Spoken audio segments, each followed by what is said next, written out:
What if Bella and Edward separated? Episode 1, September 30. Dear Bella, as usual, I don't have as much time as I would like to write with a 0430 wake-up call in the morning, but I got your letter yesterday, and I am so proud of you, as Charlie must be as well. I wish I were going to be home for that, but I will most definitely be thinking about you. I miss you more than you could possibly know, baby. Almost 12 more days to go until I can come home, and I am counting them down. I can't wait to be able to hold you and kiss you again and tell you how much I love you. More than just words on paper, they just never seem to be enough. Hope to hear from you again soon, and I'll see you before you know it. I love you. Love, Edward. I lay back on my bed, clutching the simple line stationery to my chest and smiled. It had been more than 2 months since I walked out of that bus depot that carried Edward away to Fort Leonard Wood for 9 long weeks. And as the days drew closer to his return, even if only for a couple of weeks, the longer they seemed to take to pass, causing my heart to ache more for him than the day before. Yet days like today, when I would come home from school to find a now very pregnant Alice sitting on the front step waving a plain white envelope with Edward's script on it, made it all worth it. His messages were never very long, but he always said so much in those few words. I'm so proud of you.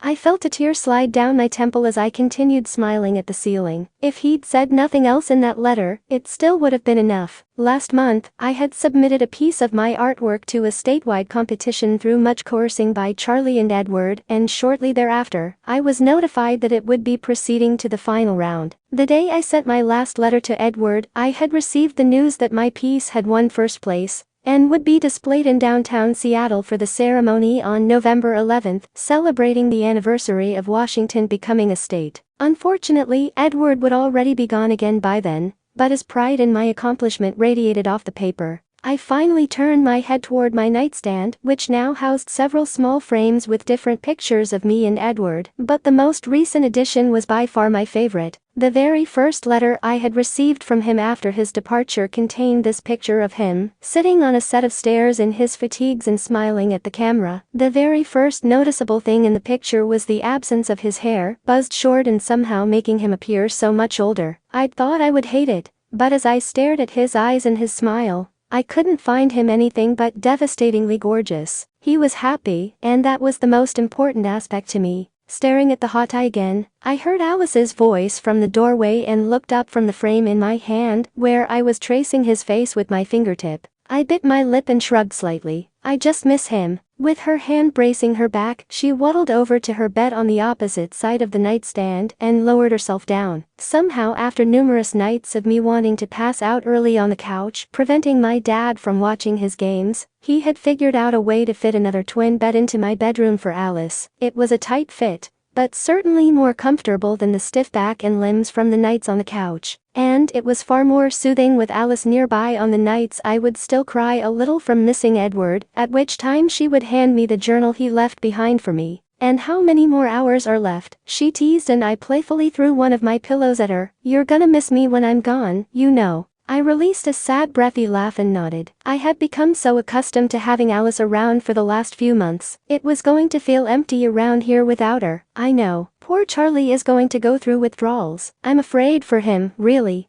I'm going to miss you too, Bella, she replied with a soft smile, and reached out her hand for mine. I took it gently and dodged the box in between our beds to sit next to her. But it's not like you're never going to see me again. You and Charlie have been so amazing, and I never want either of you to think I'm ungrateful for everything you have done for me. And him. Her hand ran slowly over the swell of her stomach, and I brought mine to rest of the other side. A sudden kick beneath my hand caused us both to laugh, and I shook my head. I'm afraid I am with Jasper. This little one is too feisty to be a boy, especially Jasper's kid. Too much like her mother. She flicked my forehead with her finger and I chuckled, resting my head on her shoulder. Her hand gently rubbed my arm, and we sat quietly for several minutes until I gazed down at the paper in my hand. Besides, your army man will be home soon. You'll barely notice I'm gone. He'll only be here for less than 2 weeks, Alice, I replied sadly, while excited about finally seeing Edward again after what had already felt like an eternity. I knew that for quite some time to come, Each hello would bring with it the inevitable goodbye, and I couldn't imagine how it would ever become easier, routine. Alice gave me a gently squeeze, hugging me against her side. But you'll still have him here for 13 days, and you'll make every moment count. Distance makes the heart grow fonder or something like that. What if he's changed, Alice? I whispered softly, still looking down as I voiced one of my biggest fears aloud for the first time. I'd heard so many stories of the military changing people, though not always for the worse. Would he still be my Edward? Who would be there to greet me when I went to meet him at the airport in a week? Bella, don't do this to yourself. He's still Edward and he still loves you, she replied, hugging me tighter. What did he say? I lifted my head to look at Alice, her eyes flickering to the folded paper in my hand and back up to me. Although I never showed her the letters themselves, we always talked about them right after I read them. The actual words on the paper felt far too personal to me to share them with anyone else. Giving her a brief summary, even briefer than the letter itself, her smile grew, and I couldn't help but join her. See, still sounds like the Edward we all know and love. Completely wrapped around this tiny little finger right here, she chuckled, lightly pinching my right pinky finger. My father's voice echoed up the stairs calling for her, and we glanced at each other, both of us giving a heavy sigh.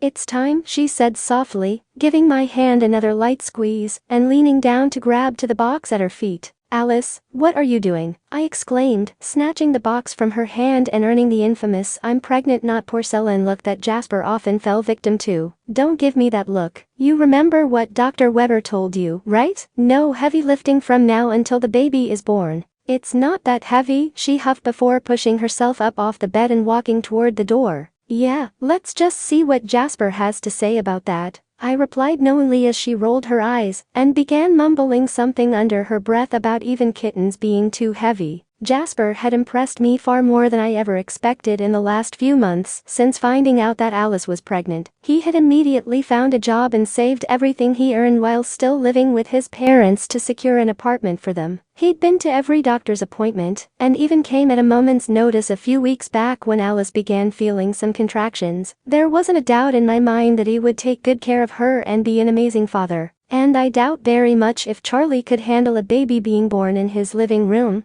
I teased her, prompting her to look over her shoulder and stick her tongue out at me. Hey, how are my girls today? Jasper beamed the moment he saw Alice coming down the stairs toward him. When she reached the bottom, she pointed her finger at each of us, even Charlie. You all are going to be feeling really ridiculous in a few more weeks when this baby has boy parts. We all laughed and Charlie shook his head. I'm telling you, sweetheart, you are carrying exactly the way Bella's mom did. That's a girl in there. Handing the box to Jasper, I smiled at my father and took his hand. We still had our bad days when it came to talking about my mom, with his weekly visits to his counselor and dredging up years that for so long, he would have rather just as soon forgotten. Yet, it definitely wasn't every time he spoke of her anymore. He actually bore a genuine smile at times when he recalled the happy memories with her and shared more with me that I couldn't remember on my own, being so young at the time. And Alice living with us these past few months had brought forth memories from him that had never been discussed before. That night in our living room, the tears in her eyes of having disappointed Charlie that morphed into a look of admiration as he told her of his experiences, and they continued this way for weeks to come. Ready to go home, baby? Jasper said softly and Alice nodded, moving forward to hug me as best she could, and then turned to Charlie. Thank you, Charlie, for everything, she said emotionally with tears welling in her eyes, and then released a breathy laugh. Stupid hormones. Charlie chuckled and pulled her against his side, kissing her forehead. Anytime. Don't be a stranger now. I won't, I promise, she whispered, resting her head against his chest. We still have Sundays, remember? Jasper and I both groaned in unison, having spent so many days in my kitchen, listening to the excited rantings from Alice and Charlie in the living room. We'd both been grateful for football season finally starting, reducing it to once a week. He leaned toward my ear and mumbled, "She's going to turn my daughter into a sports freak, with no small amount of help from your dad, mark my words." Both Alice and Charlie turned to glare at us, and I bit my lip to restrain the laugh. If you want to survive the next few weeks, I would advise not angering it. There is nothing wrong with our child being well-rounded, regardless of gender. And you shut up, Alice quipped with her hands on her hips, her eyes narrowed at both me and Jasper. Yes, baby, Jasper replied with a smile, kissing her cheek before turning to my dad. Thank you, sir. I really appreciate all that you and Bella have done for me and for Alice. Just take good care of her, son, both of them, Charlie replied, patting his shoulder yet still keeping the stern dad look in his features. Jasper nodded and headed toward the door as Charlie held it open for him. Alice and I followed behind them, and I stifled a chuckle behind my hand, causing her to glance over at me questioningly. And who has who wrapped around her little finger? I whispered, and she nudged me gently with her elbow before I took it to help her down the front stairs. I think you have both of them occupied pretty tightly with these two. She laughed as I nodded toward the two men, who were now shaking hands outside of Jasper's truck. They both held on to Alice as they hoisted her up into the seat, and then my dad and I stepped back as she pulled the door closed. I'll see you soon, Alice said as she rolled down the window and then pointed to Charlie. You and me, Sunday, 1 o'clock sharp. You got it, kiddo. Don't hesitate to call if you need anything, he replied, clearing his throat to mask his emotions as Alice nodded, and Jasper began backing out of the driveway. We stood for a moment quietly after the truck disappeared until Charlie suddenly broke the silence. It's gonna be strange to have it so quiet here again, huh? I turned my head to look at him to find him gazing up aimlessly at the sky. Well, you know, if you'd like me to become a rowdy teenager to add some noise to the house, I'm sure I could accommodate. Charlie laughed and wrapped his arm around my shoulders, hugging me against him. No, you're perfect just the way you are, Bells, he replied affectionately,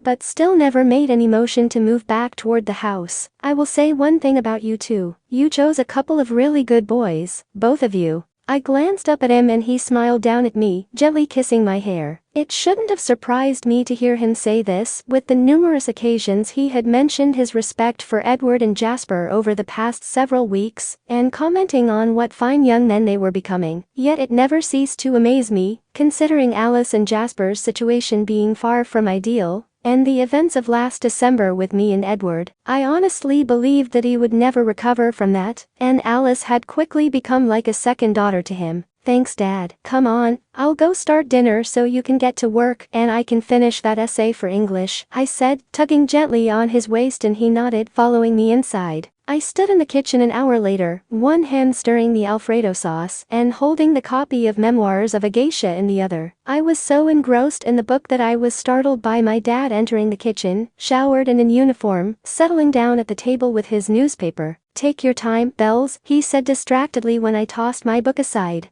and began hurrying to get his dinner ready. I glanced up at the clock and saw that he still had an hour before his new night shift started. Taking a sip from his coffee that I had set on the table for him, he spoke again, never raising his eyes from his newspaper. So, looking forward to Edward coming home next week? I nodded as I plated his food and smiled. Yeah, I am. I've missed him and it will be good to see him. And his family is very excited that he will be home for Emmett's wedding, I replied nervously as I walked over, setting our plates on the table, and sitting down across from him. Bella, my father started, setting the paper aside and folding his hands under his chin. I know I've been really hard on you and Edward through the course of your relationship. I realize you're growing up and I meant what I said earlier. I know you're both good kids, but I want what's best for my daughter, and to know you're making responsible choices. I know that, Dad, I replied, twirling my pasta with my fork. Just be careful, okay? He said, and I raised my eyes to meet his, seeing both reluctance and acquiescence in his gaze. I'm certainly not condoning, and truly wish you wouldn't at all, but I am not stupid enough to not know what forbidding it would do. Just please remember that you are both still very young and have plenty of time. Don't worry, Dad, I am in no rush for any of that, and neither is Edward. The closest you will come to becoming a grandfather anytime soon is Alice.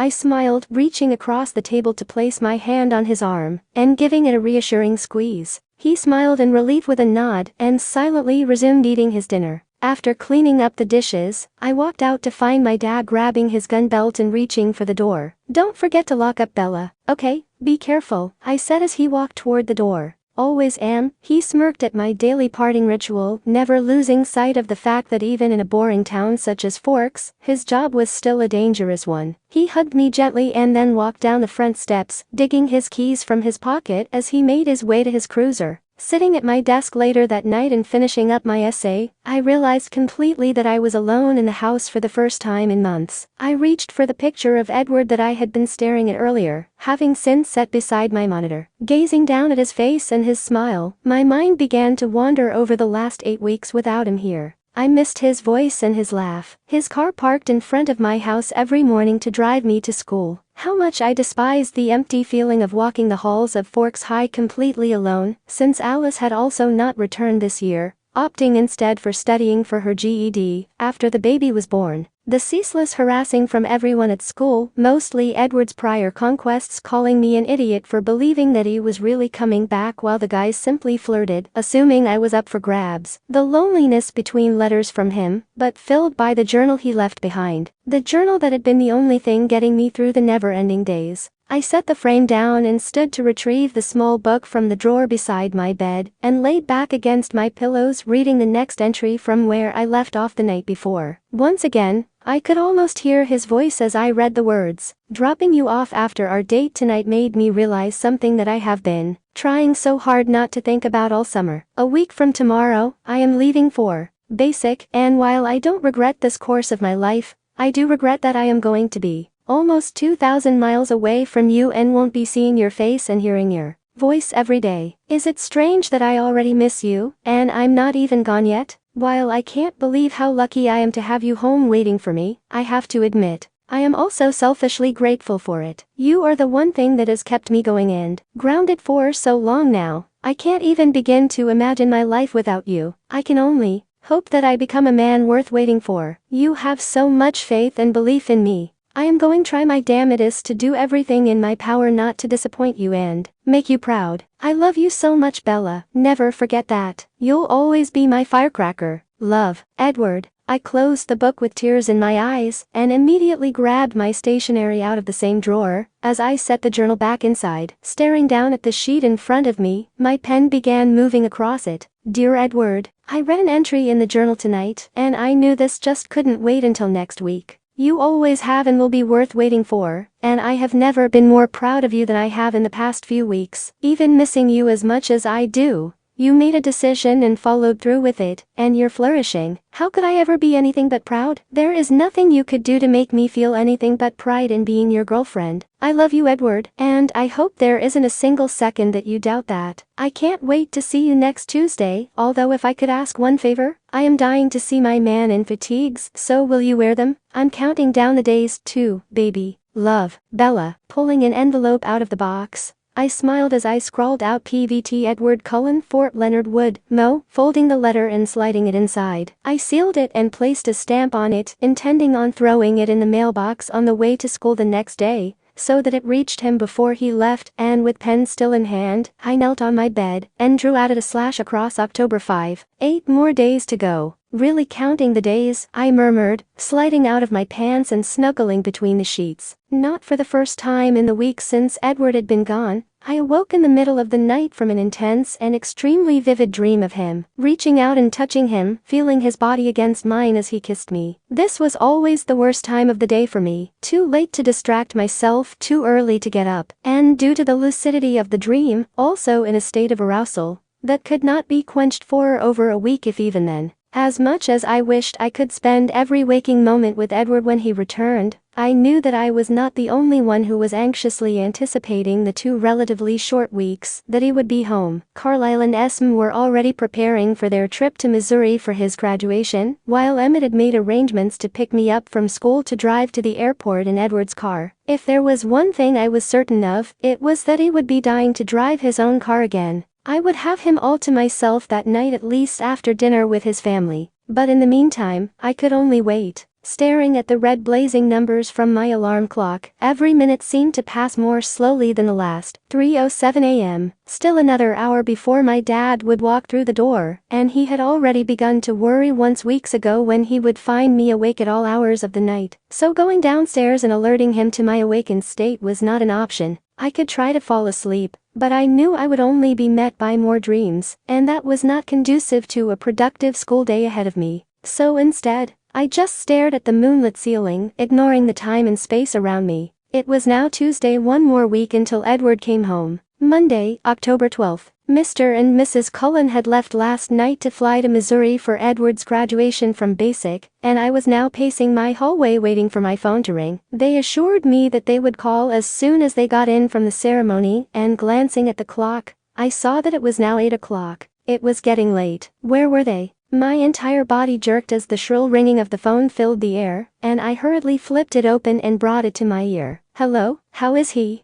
In one piece. Last I checked, tears immediately began to fill my eyes, and my lip began to tremble as the voice I had longed for filled the line. "Baby, are you there?" he asked softly, a tone of worry in his voice. "Edward," I whispered in response, as the first wet trail trickled down my cheek. Leaning back against the wall and closing my eyes, my smile tugged at the corners of my mouth. For 9 long weeks, I had ached to hear his voice, his laugh, anything and everything I had missed so much since the day he had boarded the bus. We had agreed that his limited phone calls should be reserved for his family, but damn, had I missed this voice. "Hey there, beautiful, how's my girl?" I chuckled softly and tilted my head back to restrain more tears. "Missing you so much. I'm just surprised. I was expecting your mom." "Well, if you really want to talk to her, she's right in the next room," he teased, and I rolled my eyes, but deep down, I was actually filled with relief. My fears that he would come back to me changed beyond recognition were sated. He was still very much my Edward. "Shut up,"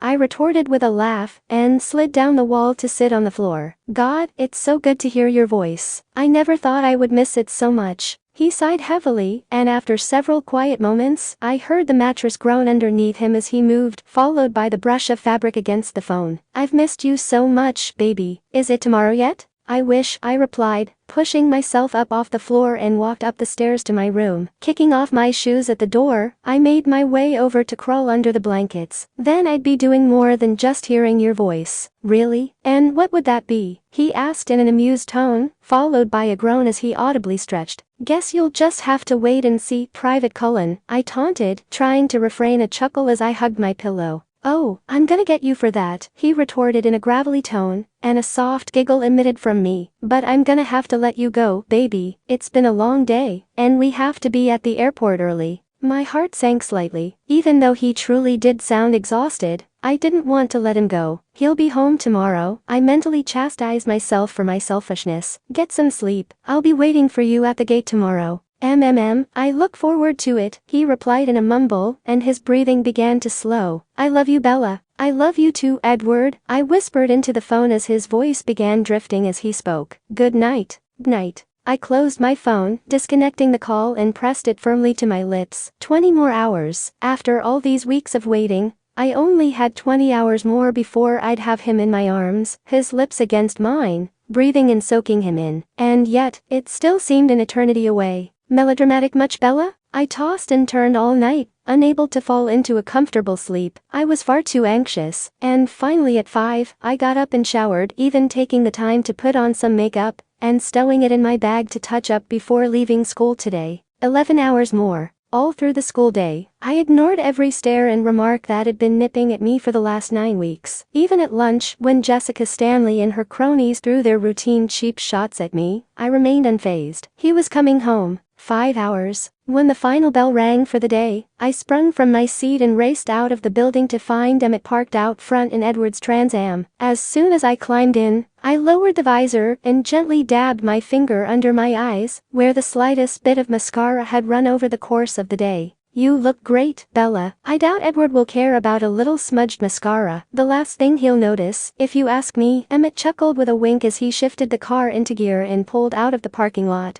"Doesn't mean I shouldn't at least try to look nice, I groaned in mock annoyance, nudging him lightly with my elbow. "Women," Emmett snorted with a shake of his head and chuckled when I glared at him. "Well, you have plenty of time. We really need to haul ass if we're gonna get to see Tack on time." The 2-hour drive seemed never-ending as I watched each mile marker fly past the window, yet still only bringing me minimally closer to Edward. As we pulled into the parking garage at the airport, I felt my nerves stirring up at seeing him again. The anxiety building, my heart pounding hard against my chest. I remained frozen in the passenger seat, until Emmett startled me by opening my door. "Come on, shorty. Don't wanna keep him waiting, now do ya?" he teased, reaching his hand out for mine, and I glanced in the mirror one more time, pinching at my cheeks. He laughed one more time before taking my hand away from my face and holding it in his, pulling me up from the car. "You'll be a sight for sore eyes to him, Bella. Stop worrying so much." He kissed the top of my head affectionately as we walked into the airport through the throngs of people until we reached the security point. I wrapped my arms around myself, bouncing lightly on my toes as I attempted to look over the heads of the crowd. "There's Mom and Dad," Emmett said distractedly, his eyes searching almost as fervently as mine, until a wide smile broke across his face. "There he is." My eyes widened and wildly scanned his line of vision until I felt his hands on my waist pulling me in front of him. A small break in the group of people in front of us allotted me the vision of everything I had been waiting for. The green gaze, the smile,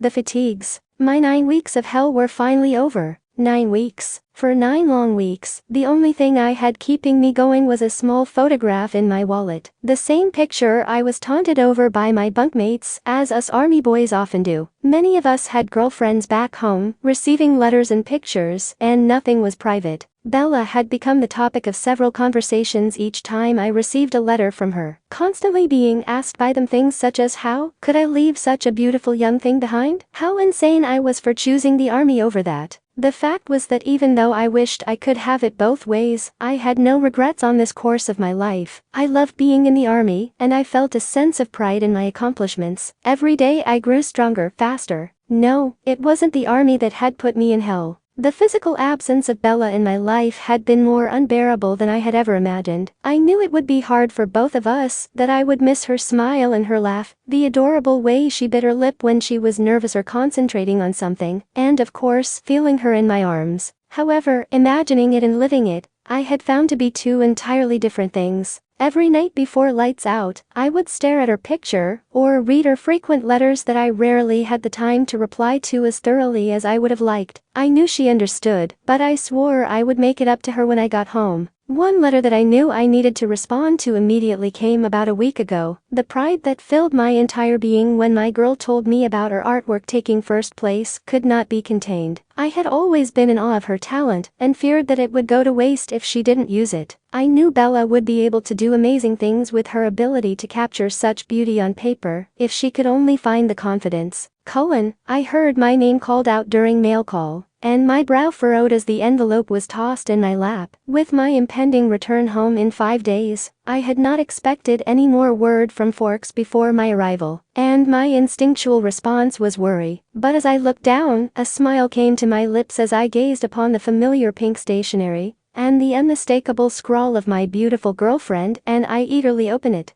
"Dear Edward, I read an entry in the journal tonight, and I knew this just couldn't wait until next week. You always have and will be worth waiting for, and I have never been more proud of you than I have in the past few weeks. Even missing you as much as I do, you made a decision and followed through with it, and you're flourishing. How could I ever be anything but proud? There is nothing you could do to make me feel anything but pride in being your girlfriend. I love you, Edward, and I hope there isn't a single second that you doubt that. I can't wait to see you next Tuesday, although if I could ask one favor, I am dying to see my man in fatigues, so will you wear them? I'm counting down the days too, baby. Love, Bella." As I read her words, I could remember exactly which journal entry she was talking about. Our last 2 dates before I left were particularly hard for the both of us, but my feelings surrounding that date took me by surprise. Realizing I only had 1 more week with her, to see her face, to hear her voice, to feel her small frame in my arms, hit me with a blinding force that night, and it took everything in me to hold it together while I was with her. The moment I pulled out of her driveway, I began to lose my composure and my chest constricted at the thought of leaving her behind in 8 days' time. It was that night that concreted my decision to leave the journal with her when I left, so she wouldn't forget what she meant to me, and that she was always on my mind, no matter where I was or the distance between us. Receiving that letter from her was yet another reason I wished she hadn't insisted that I save all my phone calls for my mother. Despite my protests, this was the one thing on which she vehemently stood her ground, and I knew she was right.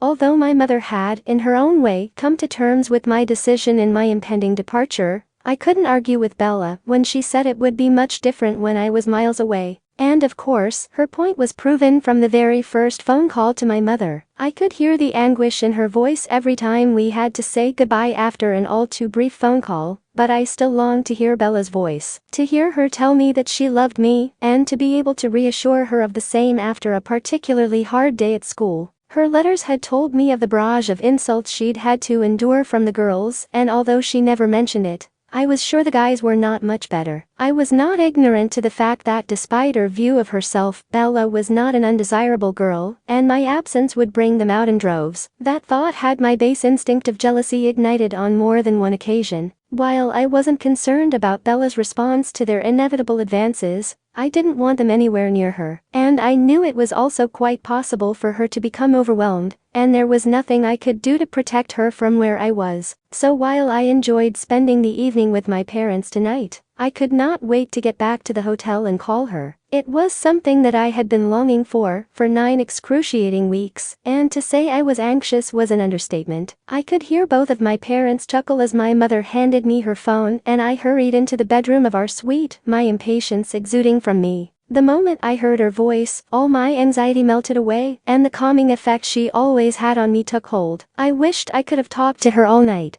but exhaustion and an early flight demanded sleep, cutting our conversation short. 20 hours, I reminded myself as I reluctantly hung up as the line went dead. 20 hours until I would be with her. I fell asleep before any other thought crossed my mind, and the next thing I knew, I was being awoken from a very intense dream about Bella by my mother, stroking my hair. Thank God I didn't kick the covers off during the night, I thought as I sat up, the blanket still covering the extremely prominent result of my dream. Fortunately, it receded slightly as I woke up and showered, dressing in my fatigues as my girl had requested. Women and their obsession with men in uniform, I chuckled softly as I buttoned my pants and walked out of the bathroom. Spending all day in an airport or on a plane I found to be the most exasperating thing when where you wanted to be was still hours away. Every moment that passed was a moment I could be spending with her. When we were finally descending into SeaTac Airport, I hadn't noticed my leg bouncing with anticipation until I felt my mother's hand resting gently on my knee with a knowing smile on her face. Now standing at the security checkpoint, my eyes searched for her until they met my brother's smiling face, and a moment later, she appeared in front of him. If possible, she was even more beautiful than I remembered. Her smile, the excited tears in her eyes, suddenly made the last 9 weeks worth the wait. And I couldn't get through this line fast enough. The moment I was clear, she pulled away from Emmett's hold on her waist and began maneuvering through the crowd of people. I set my carry-on down on the ground as she drew near, watching her smile grow wider with each step before finally breaking into a run and jumping into my arms, knocking me back with the force of it. I buried my face in her hair as I held her tightly against me, inhaling the familiar scent of her that I had missed so much before she pulled away slightly, meeting my lips with hers. Her tiny hands clasped my face, holding me against her as my embrace tightened around her waist, the relief washing over me to finally have her in my arms, to taste her, to feel the same emotions I was experiencing radiating off her was so overpowering. Taking her full lower lip between mine, we both let out moans of contentment from finally being together after all this time. God, how I missed her. I wanted nothing more than for this moment to last forever, and never let her go again. My brother, however, had other plans. Alright, break it up and let me hug my brother already, Emmett teased, and we chuckled against each other's lips, and slowly parted. Always one to ruin a moment, aren't you, Em? I laughed, kissing Bella's forehead before turning to him. Gotta be good for something, right? He smirked and held his arm out to embrace me. I took the 2 remaining steps toward him, and felt the breath gust out of me as he gripped me tightly. While he had never said as much out loud, I knew my joining the army had affected Emmett deeply, having been so close growing up, and I had to admit, if only to myself, I had missed his antics and exuberance more than I ever thought possible. Nice dude, bro, he remarked teasingly, pulling away and rubbing his knuckles roughly over my now very short hair. Though I'm sure Bella will disagree. Fuck Emmett, I grumbled under my breath and rolled my eyes as he winked, punching his arm sharply as I caught Bella's hands covering her face in my peripheral vision. Boys, behave. And watch your language, young man, my mother scolded as she came up behind me, wrapping her arm around Bella's shoulders. Let's get our bags so we can get home and feed my baby. My eyes met Bella's as my family walked away, and leaning down to grab my bag, I held my other arm out for her. She quickly melted against my side, embracing me tightly around the waist as we began to follow. God, I've missed you, baby, I mumbled against her hair, enjoying the softness of it against my skin. I've missed you, too, so much, she whispered emotionally, placing a kiss on my chest over the name patch of my jacket. Thank you. I smiled and gently squeezed her against me. So what do you think of your man in fatigues? A soft moan escaped her, and she brushed a soft kiss against my jaw. It would be extremely inappropriate for me to say in such close proximity to your parents, but I'll tell you later, or maybe even show you. My muscles tightened and I restrained a groan at the seductive tone of her voice. You are going to be the death of me, Isabella Swan, I murmured against her temple, causing her to giggle before straightening herself as we approached my family. It seemed like an eternity standing there waiting for our luggage to come down the ramp. As soon as I retrieved mine, my parents told us to just go ahead and they would meet us at the house, having left their car in long-term parking. The smile that came to Bella's face as she took my hand and began pulling me toward the exit was radiant, and the moment I laid eyes on my car, my hold on her hand tightened and she pulled the keys from her pocket to hand them to me. I had missed driving my baby so much, and I could not wait to be behind the wheel again. Well, almost. I pulled her into my arms again as we stood beside the car, resting my forehead against hers. Can I really kiss you now? By all means, she whispered with a soft smile, gently taking my face in her hands as my lips lowered to hers. Pressing her back against the car, I poured the entire 9 weeks of longing I had been aching to bestow upon her into the kiss. She moaned softly against me, her arms sliding around my shoulders and pulling me flush against her body. My hands gripped her sides tightly as her lips parted, teasing mine with a soft swipe of her tongue, and causing me to groan as I deepened the kiss. She raised up on her toes and tightened her hold around my neck, causing an excruciatingly amazing friction against me. After all this time away from her, I needed to put some space between us, if we had any hope of getting through this evening with my parents, or even get out of this garage. God, baby, I whispered huskily against her lips as I pulled away, running my hands along her sides and kissing the tip of her nose. Told you I liked the fatigues, she replied, biting her lip and unsuccessfully hiding her smirk. I leaned down and lightly grazed her neck with my teeth, causing her to yelp softly. Get in the car. She giggled as I pulled her against me to unlock the door and open it for her. I raced around the car to get in, anxious to get home as quickly as possible and have at least a few relaxing and quiet moments with Bella before my family arrived. For the entire 2-hour drive back to Forks, her arm laced around mine, and her head rested against my shoulder, placing occasional kisses on my forearm. Yet her eyes never once left me, as if she were studying and relearning every line and detail of my face. It felt so comforting to have her so close again, her scent surrounding me, her soft breath soothing me. I was home. When we finally pulled into the drive of my parents' house, I didn't even bother taking my bags out of the back and moved around the car to take Bella's hand. Once inside, I hung my jacket by the door and led her into the living room, falling back on the couch and truly relaxing for the first time in weeks. Come here, I said softly, giving her hand a gentle tug, and she laid down beside me, resting her head against my chest. Damn, it's so good to be home. Bella hummed softly as I nuzzled her hair, draping her leg over mine and tightening her hold around my waist. I closed my eyes as I felt her lips brushing soft kisses along my neck, causing me to shift slightly beside her. Baby, I groaned, hugging her tightly against my side. My family isn't going to be that far behind us. Her fingers pressed against my lips as she lifted up to straddle my legs, and my hands ran along her thighs. She gazed at me silently for a moment before lowering her lips to mine, grinding her hips against me, and causing my breath to hitch as my hands slid into the back pockets of her jeans. Pulling her firmly against me, we both panted heavily as my erection pressed against her, and her tongue slid between my lips. Her fingers ran over my hair, pulling me nearer, savoring our closeness that we've been deprived of for weeks. A car door closing outside caused us both to jump, and she sat back on my legs, letting out a sigh fueled with frustration while her hands ran through her hair. I chuckled slightly as I sat up, linking my hands behind her and kissing her gently. We still have 2 weeks, baby. Not quite, she replied with an adorable pout on her face. I swung my legs off the couch and lifted her up with me as I stood, setting her down with one last kiss to her forehead. I promise, we still have plenty of time. Now, I'll be right back. She narrowed her eyes at me, folding her arms over her chest. That is so unfair. Brat, I teased, amused by the fact that I didn't need to specify where I was going. Mine is a little more obvious than yours. It's still not fair, she hissed in a whisper, as my brother's booming voice came through the door. No one is stopping you, I replied with a wink as I pulled away from her. Oh, no way, I don't think so. I'll wait, thanks, she said, vehemently shaking her head before placing a smile on her face. Where are you off to, honey? My mother asked as I passed her in the doorway. Shower. I promise I'll be down before dinner, I replied, kissing her cheek, and then took the stairs two at a time up to my room. It was such a surreal feeling to be back in the familiar surroundings, untouched since my departure, and far more overwhelming than I had ever expected. So many memories in this room in the few short years I'd occupied it since moving here from Alaska, and yet, all I saw was Bella. My fingers ran lightly over the keys of my piano, remembering the awe in her face the first time I played for her. I sat down on my bed to remove my boots, playing over in my mind the first time I held her as she slept the night of her birthday party,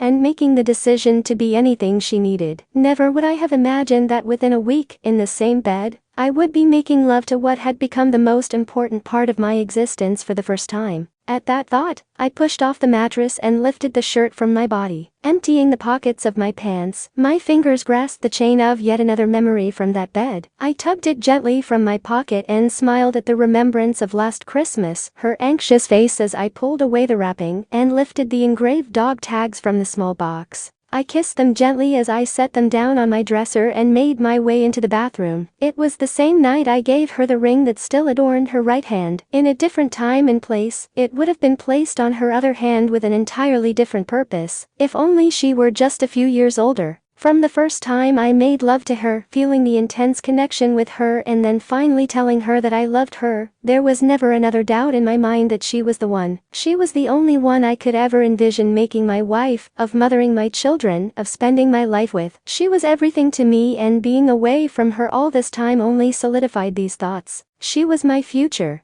As I stood in the shower, grasping myself firmly, images of her beside me every night as I fell asleep and every morning as I woke up filled my mind. To never have to endure being away from her again. Of times like tonight, feeling her against me and having no reason to stop. To have the freedom to be with her anytime and anywhere. Having everything I ever wanted. The images were so vivid in my mind, it took no time at all for me to achieve my release, and the intensity of the sensations rushing through my body caused me to lean forward against the wall to catch my breath. There was no way I could be without her again for this long. After holding her and feeling her against me again, I was even more grateful for weekends off during 8 and Christmas Exodus coming up in a couple of months. Dressing quickly after my shower in a plain t-shirt and jeans, I walked out of the bathroom and went straight to my dresser, immediately reaching for her dog tags and sliding them over my head. Though I knew that we were both extremely sexually frustrated, I needed to keep myself focused on what was the most important. I was home for a relatively short period of time. I needed to enjoy this time with my family and my girlfriend, to put the hormonal male on the back burner.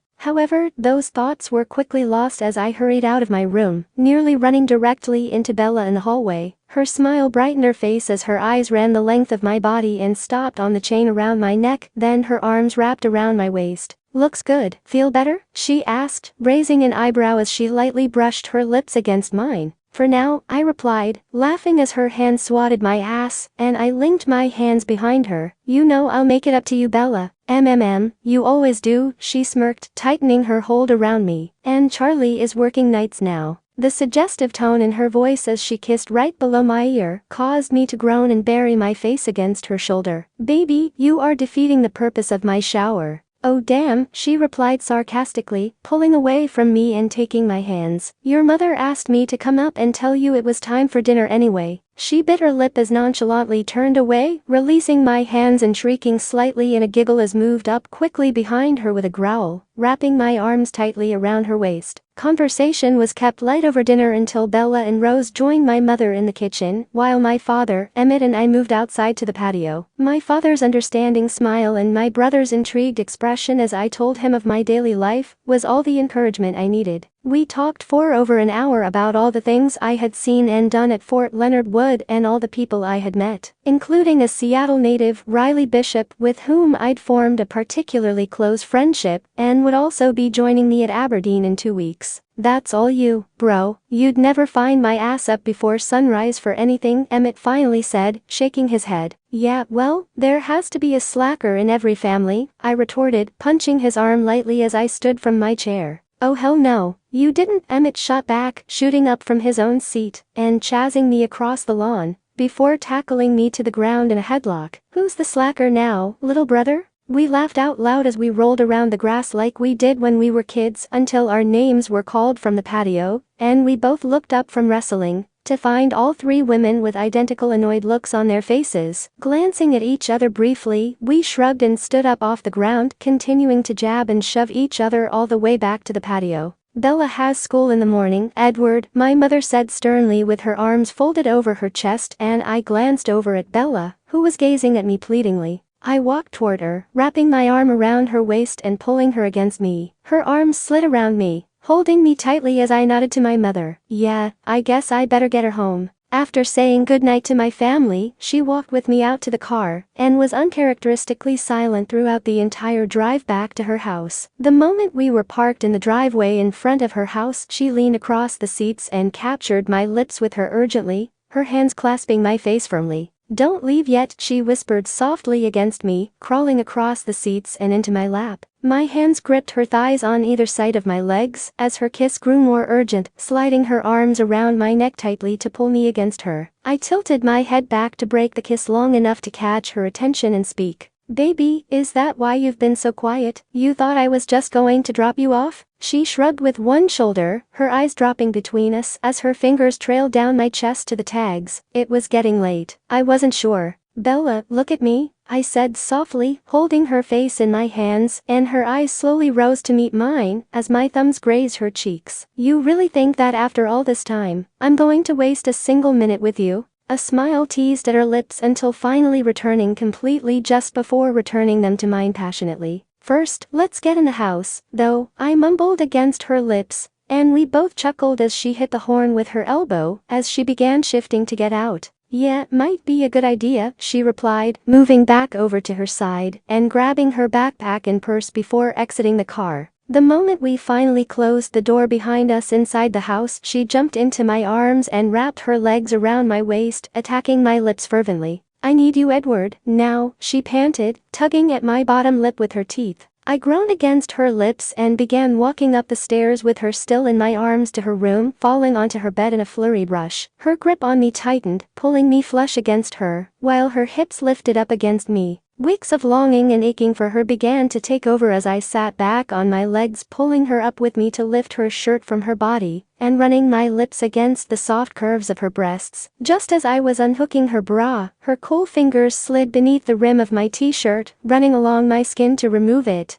Opening my eyes as my shirt was discarded aside, I watched hers running over my bared skin. Her fingers began to trace the more defined contours of the muscles in my chest and arms, and then leaned forward to kiss along my neck as they ran along my back. These pants need to go, she growled, taking my earlobe between her teeth and biting lightly. Tugging me to the side, she rolled me onto my back and straddled my legs as she kissed down my chest and abdomen toward the waistband of my pants. Quickly unbuttoning them and pulling them down off my hips along with my boxers, she stood off the end of the bed to discard them and quickly shed her own. She crawled up my body swiftly, hovering above me as she positioned me to slide inside her. Her breath stilled in her throat as I filled her completely, her fingers gripping my arms, while my hands held her waist to guide her over me. Damn, you feel so good, I whispered huskily as I closed my eyes, losing myself in the feeling of her surrounding me again, the sounds of her breaths coming in short bursts with each of my movements inside her. Edward, please faster, she gasped, rolling her hips against my guided movements to press me deeper, and causing my eyes to roll back. I began thrusting up against her, and her head fell back with a groan, then shooting up again to gaze down at me with a wanton look in her eyes. Don't be gentle, I need you too much. I pulled her down to me, my lips crashing into hers, and rolled her over, so we were lying diagonally across the bed, thrusting firmly against her as our bodies settled. Her moan echoed through the room as her head dangled slightly off the edge of the bed, and I hitched her leg higher over my hip. I needed her, too, badly. Kissing along her neck and feeling her hand tracing along my hair, I began moving against her in deep, rapid thrusts. Her leg tightened around me, and her moans turned to whimpers, the nails of her other hand clawing at my back. God, yes, just like that. Fuck, she let out in a growl, her head falling back more. Edward, I'm Me too, I rasped, feeling myself quickly approaching release. Her muscles began tightening, locking her hold around me more firmly, and the sounds of our moans as we peaked were drowned against each other's lips in a heated kiss. As our orgasm subsided, the kiss slowed and our grips loosened, never taking our gazes off the other. Her fingers ran gently through my hair as our lips parted, slowly tracing down along my jawline and running over my lips. I love you. God, I've missed you so much. I love you, baby, I whispered, kissing her fingertips gently before rolling us fully onto the bed and holding her against me for just a few more minutes, until I knew I had to leave. Feeling her snuggle against my side, I ran my hand along her back and pressed my lips against her soft hair. And I've missed you, too. I definitely needed to make the most of the next 2 weeks. Pulling my comforter tightly around my body, I attempted to ward off the chill in my room as the morning light filtered through my curtains. I was afraid to open my eyes, afraid to find that yesterday was nothing more than another beautiful dream. Feeling Edward in my arms, his lips against mine, making love to me again. Yes, I curled my legs to my chest, the bare skin of my thighs pressed against my abdomen, and I smiled when I didn't feel the cotton of my pajamas. My body still ached in the most delicious way from our frantic encounter last night. It was real. The relief I felt at that realization was consuming, and I couldn't hold back the girlish giggle at the thought. And the memories from yesterday. Watching Edward walking through the terminal toward me caused the butterflies to erupt in my stomach and the excited tears to form in my eyes. He was really here, looking so incredibly handsome in his cropped hair and fatigues, and I couldn't keep myself from breaking away from Emmett the moment Edward was clear and working my way through the crowd toward him. Everything seemed to be moving in slow motion as I came closer to him and broke into a run to jump into his arms. I held him tightly, anxious to feel him as close to me as possible. Even Emmett's teasing only moments into our first kiss in 9 long weeks didn't dim the excitement of feeling him, touching him, inhaling his scent as it surrounded me, and I could hardly wait to finally have him alone. Standing in the parking garage shortly thereafter, he kissed me with such unbridled passion, and I wanted nothing more than for him to consume me completely. Seeing him in uniform dwarfed every image I had conjured in my mind from only gazing at his picture. I would miss running my fingers through his once wild mane, but I was far more aroused by the short hair than I ever imagined possible. He looked older, sexier, and he was mine. Of course, I was to be disappointed by our time being cut short. Then again, the interruption on the couch just a few hours later, when his family returned home. Attempting to appear calm while talking to Esmond Carlyle, knowing exactly what Edward was doing upstairs in the shower was not easy, and beyond frustrating.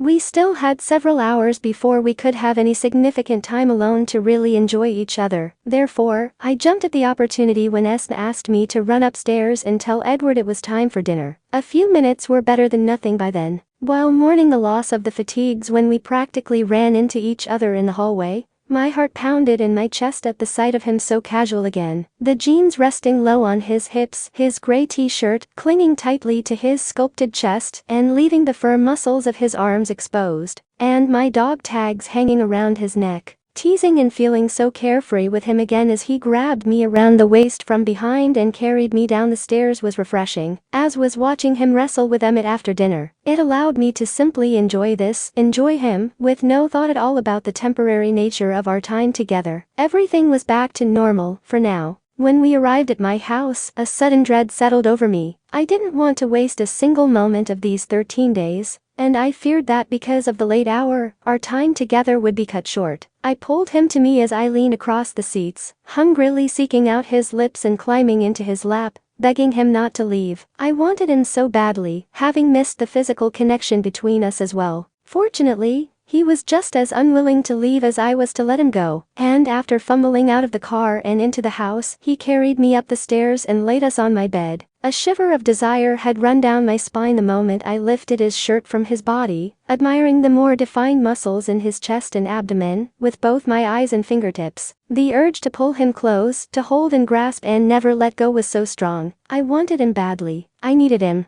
Giving in, I pulled him on top of me, running my hands over his back, knowing this time wouldn't be the gentle tender lovemaking that we were accustomed to. Lying in the aftermath of our frantic encounter, I stared into his eyes as he kissed me gently and repeatedly, satisfied and relieved that nothing had changed between us. If anything, time apart had intensified our desire for each other, had brought us closer. The time we had was always precious to me, but now it was treasured because deep down, I knew it wouldn't last. Slowly opening my eyes, I spotted a folded sheet of my pink stationery on the pillow next to mine. In Edward's beautiful handwriting, I saw my name penned across the top. I unfolded it and rolled onto my back to read, "Bella, as much as I would love to lay here all night watching your beautiful face as you sleep, I have to go home. I'll see you in the morning and give you a ride to school. I love you, baby. Love." Edwardy bit my lip in excitement and sprung out of bed, quickly dressing in my robe and heading to the shower. As much as I would love to lay here all night, the thought of those words caused a shiver to run through my body. Falling asleep in his arms last night was heaven, and I wished I could have woken up in them as well. Someday. As I exited my room, Charlie was walking up the stairs, looking exhausted. "Have fun last night, kiddo?"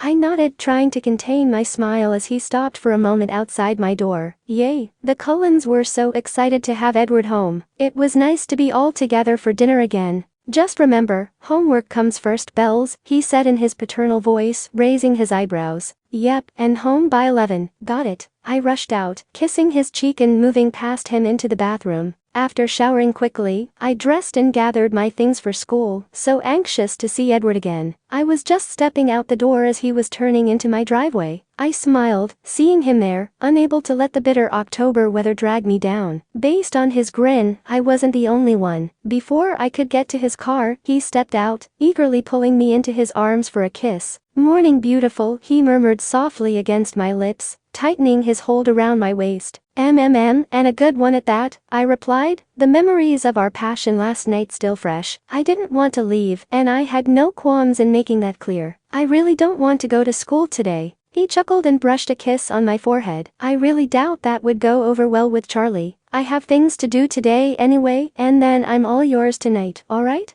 That sounded fair, even if I didn't like it. Sighing heavily, I pouted as he walked me to the passenger side, opening the door. After I was in, I watched him move quickly around the car, inhaling the blended scents of the leather and his cologne surrounding me. I had almost forgotten this part of what used to be a daily routine, everything I had unknowingly taken for granted, until it was gone. Every little detail, from the scents to the sight of him digging the keys out of his jacket pocket to the sound of the seat creaking beneath him as he settled into the car beside me. "So what's your plan for the day while I sit through utterly exhilarating lectures?" Edward laughed, reaching over the console for my hand and bringing it to his lips. My previous tension at the thought of separating from him today temporarily eased. I could take pleasure in the simple gestures like this that I had missed so much, and that I would have him all to myself tonight. Breakfast with my parents and Emmett, and then being put to work painting the nursery with Jasper before he goes to work. Wow, sounds exciting. I think I'd prefer school to hormonal, bossy Alice when it comes to the baby's room. "I'm sorry," I replied, kissing his hand and patted the back of it gently. "But aren't you supposed to just be, I don't know, relaxing?" "Thanks for the encouraging thoughts, Bella. She's your best friend, you know," he jokingly groaned and then smirked at me. "Besides, it will give me a chance to see Jasper for a while. He doesn't have that much free time right now, you know." Yes, I know she's my best friend and I love her dearly, but her hormones have been in full throttle the last couple of weeks, and poor Jasper's been losing his mind. "Tread lightly," I warned. He parted our hands for just a moment to turn down the heater, and I nearly complained, but he grasped my fingers again, resting our linked hands on my leg. I had been too absorbed in him and this to realize it was warm. The silence filling the car for the remainder of the drive to school was comfortable, simply enjoying each other's presence, until the familiar brick structure came into view. "It's only 6.5 hours, baby," Edward said softly as we came to a stop in front of the school, lifting my hand to place a gentle kiss on the backs of my fingers. "I know, it just seems like 6.5 wasted hours right now," I replied, staring down at my lap. His finger hooked under my chin and he leaned toward me, brushing his lips softly on mine, before opening his eyes again to look at me. "We still have time. Now get to class and I'll see you in a few hours." "Fine," I groaned dramatically, opening my door and felt his hand pinch my side as I turned. I leaned backward toward him, tilting my head for another kiss, which he immediately gave me. "I love you." Love you too, he whispered, brushing the backs of his fingers along my cheek. I would never grow tired of hearing that, and wanted to stay, but couldn't. Reluctantly, I stepped out of the car, the cool gust of air not powerful enough to dampen the smile on my face. Walking toward the school, I hastened my steps, as if moving more quickly would cause the day to pass faster. My lips still tingled from his kiss, and I could still feel where his hand had wrapped around mine only moments before. "So, Bella," I heard the high-pitched voice approaching from behind me. Turning automatically, I cringed, finding Jessica already beside me. "Edward's looking really good these days." "Huh, very," I replied blandly at her suggestive tone, ignoring her as best I could. "Don't sound too thrilled." "So what point are you trying to prove by having him bring you to school?" she snarked. I rolled my eyes and thought to tell her that she didn't have any idea what she was talking about. But she turned away to rejoin the other harpies before I could utter a word. Although I shouldn't have been surprised at Jessica's bitchiness and assumptions, it seemed low even for her to assume that I'd actually had Edward bring me to school to show him off. I smiled in relief when I spotted Angela coming across the green, bouncing excitedly as she reached me. "Oh my God, Bella," she replied breathlessly with a grin, which I immediately returned. "I know," I replied with a soft chuckle. I sat through class after class, enduring the stares and murmurs of the bitch squad, but I couldn't have cared less. Yet, as I sat down with Mike and Angela at lunch, I could tell the antics were getting to them far more. "Can they be any more obvious?" Mike groaned, stabbing at his pizza with the plastic knife in his hands. "Doesn't it bother you at all, Bella?" I chuckled and sipped my soda gingerly. Mike had actually grown to be a really good buddy over the last few weeks, and one of the few guys I could associate with that wouldn't hit on me. That in itself was comforting. Sometimes, I'd be lying if I said it never did, but if I succumbed to their bitterness, I'd just be giving them exactly what they wanted, right? "You're a lot stronger than I could ever be," Angela replied, shaking her head with a watery smile, as we discarded our trays. Did she really perceive my thoughts as strength? In reality it was anything but strength, merely a coping technique. Linking my arm with hers, we walked out the cafeteria doors. I tugged her gently toward me. "They're just pissed because Ben turned his nose up at them and chose a real hot tie." A blush came to her cheeks with a small, embarrassed laugh. "Shut up." As I sat through my next class, my words to Angela rang loudly in my head. Sometimes I wished I could be as convincing with myself as I was with Angela. While I had no doubts that Edward loved me or any insecurities about the depth of our connection, that their insinuations were completely baseless, I could almost understand their bitterness. The hottest guy in school being swept out from under them by someone as plain and ordinary as me. That he loved me and stayed with me after casting aside every other girl. What made me so special? However, as I exited the school after a seemingly endless day, the sight before me immediately drowned out every doubt and insecurity that had been tugging at my mind all day. Edward stood outside his car, leaning back against it with his arms folded over his chest, his jeans hugging the firm muscles of his thighs. Even with the sunglasses hiding his eyes, there was no mistaking the moment his gaze met mine, as his face lit up when he spotted me. Every answer I needed was in the breathtaking crooked smile that appeared on his lips.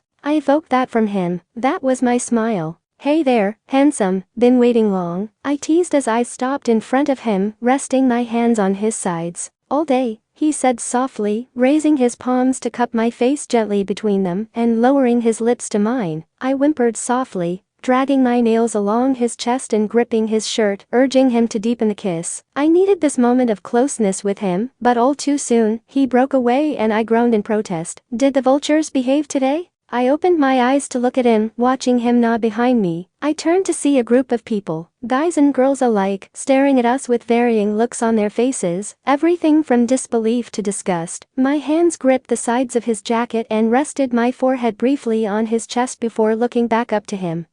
Nothing I can't handle," I replied with a careless shrug, rolling my eyes. Edward gazed at me with an unreadable expression and then suddenly slid his arms around my waist, lifting me up to eye level and hugging me tightly. "I missed you today." Before I had the chance to respond, his lips crashed onto mine and I moaned softly against them, wrapping my arms around his neck. Every thought and sound around me disappeared, losing myself in the fervor of his kiss. The rawness of it was intoxicating, and my legs slid around his to pull him closer. "Don't let them get to you, baby," he murmured when our lips finally parted, and his forehead rested against mine. They are the furthest thing from my mind at the moment, I whispered contentedly, kissing him one last time before he finally set me down. Good, he replied, reaching for the door handle to pull it open, his eyes never leaving the crowd in front of him. Do I need to give you the same advice, Edward? I asked jokingly as I stepped in. Funny, he grumbled humorlessly and shut my door roughly, quickly moving around the car to get in. His jaw clenched and loosened repeatedly while his hands gripped the steering wheel tightly, his gaze staring past me and glaring at the school grounds as the engine roared. Driving away, I reached over to rest my hand on his thigh. What's wrong? Nothing, he replied, staring intently at the road in front of him, finally glancing over to my disbelieving expression. Crowley was staring at your ass.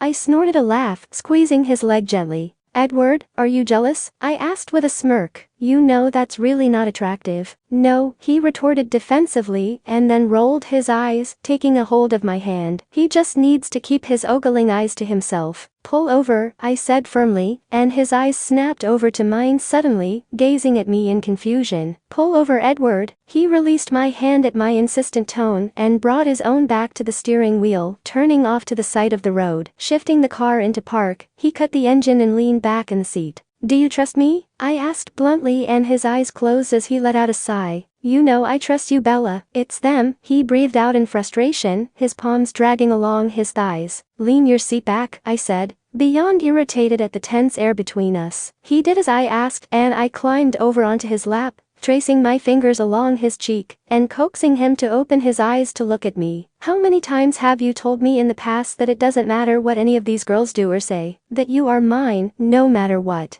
I know, he sighed heavily, resting his hands on my hips and closing his eyes again. I'm sorry, baby. I leaned forward, kissing him firmly and feeling his arms slide around me. His fingers gripped the back of my jacket, pulling me closer with a sharp intake of breath. I love you, Edward, I'm yours, and no amount of staring or flirting from them is going to change that. You have nothing to be jealous of. I know, it's just being so far away. I cut him off with another kiss, and then pressed my fingertips against his lips as I pulled away. Even more reason why we need to have faith in each other. Otherwise, this is never going to work. His forehead creased slightly as his eyes pinched closed, tightening his hold around my waist. They can't touch us if we have that, baby, I whispered, running my fingers lightly over the lines of his face, smoothing out his features as he relaxed under my touch. Now let's enjoy this time together and not waste any more of it on them, okay? How'd you get so smart? He teased after a moment, squeezing my sides with his hands, and a smile began to reappear on his lips. Comes with the gender and lack of testosterone, I teased, patting his cheek lightly and climbing back to my side of the car. Now let's see where that gets me with my calc homework. He laughed softly and sat back up, starting the car again and heading back to my house. Each day that week, I absorbed every moment I could with him, even if it did involve homework. And on Friday, our usual date night, we took a drive out to La Push Beach to watch the sunset. I hadn't been there any more than necessary with anyone but Jake since the night of Emmett's graduation. My first serious fight with Edward, one I thought would be the catalyst to losing everything I had been trying to preserve. Leaning back against his chest, his arms encircling a blanket around us,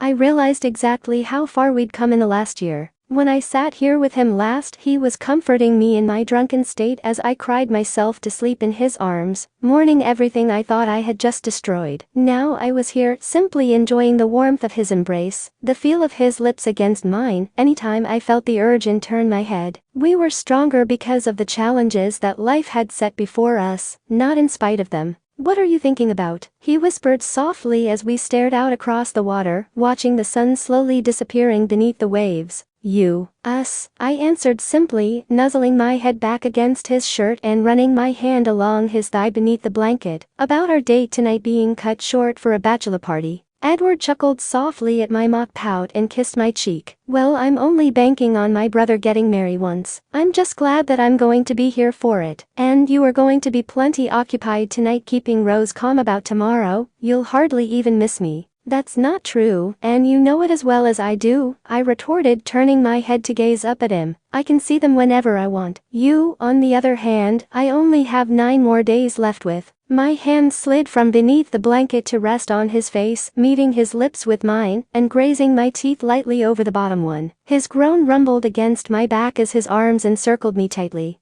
Baby, he mumbled between kisses, and I opened my eyes to look at him. Not here. I sighed softly as his forehead rested against mine, nuzzling my nose lightly against his. It's just been so long. He let out a breathy laugh and kissed me gently, pulling the blanket more securely around me again. It's been less than 24 hours, Bella. I don't mean like that. Well, not entirely, I replied softly, leaning my head back against his shoulder, watching my fingers as they played lightly with the collar of his shirt. I mean 9 weeks was a long time, and once you leave again, I don't know if I'll see you before Christmas. Even that seems so far away, and I don't want to begin to think about after that. It's not going to be the same as basic, he whispered softly, pressing his lips gently against my forehead. I'll be able to call more often and have the opportunity to come see you every once in a while. Don't get me wrong, Edward, I miss this more than anything. I paused, pressing back against him more and holding his arms snugly around me. Just having you here with me. But don't you miss other things too? He smiled, brushing his lips against mine and pulling me closer. Yes, of course I miss other things too.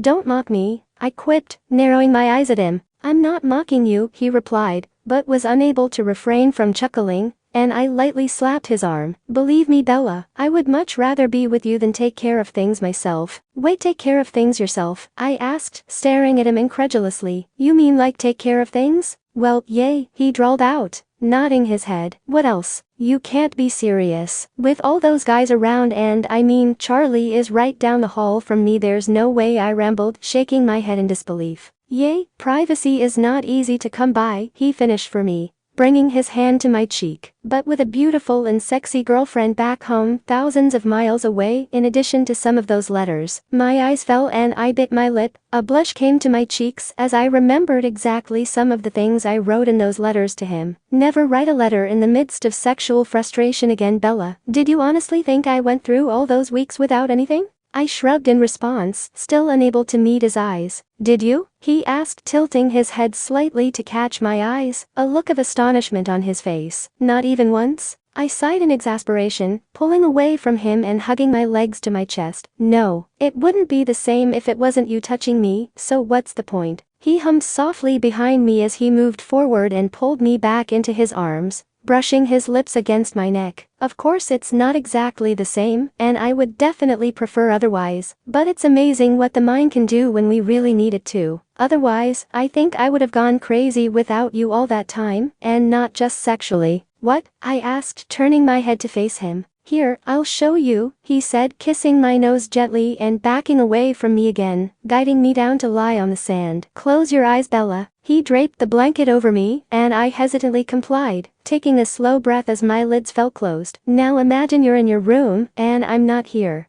I whimpered in displeasure at the thought, not even wanting to begin imagining that scenario quite yet. Being so far away from him again and missing him with every fiber of my being. Just trust me, he murmured, and I reluctantly nodded as the backs of his fingers brushed against my cheek. Picture me in your mind and only your mind. I swallowed hard. Edward, please. Can you see me? He asked simply, and I shook my head, opening my eyes and looking back to him. Then you're not looking hard enough. Close your eyes and look again. Edward, this is kinda pointless when you're sitting right here. I groaned petulantly. I can leave if you'd like, he replied with a knowing smirk, earning a growl from me in return before I relented and closed my eyes again. Can you see me now? You sound like a bad Verizon commercial, I mumbled as I settled more comfortably in the sand, and lowered my folded hands to my abdomen. My name fell from his lips in a heavy sigh of frustration, so I nodded. All right, I'm focused now. My brow furrowed in concentration, attempting to conjure the memories of him that kept me going through all his weeks away. A smile tugged at my lips as one of my favorite memories of him materialized behind my closed lids. Standing in our meadow that day that seemed so long ago now, telling me he loved me for the first time. Every detail suddenly became more clear to me than ever, as if I were back in the moment itself. The haphazard way his hair set, noticeably showing the hours he'd spent running his hands through it. His wrinkled dark blue t-shirt beneath his leather jacket, as if he'd fallen asleep in it.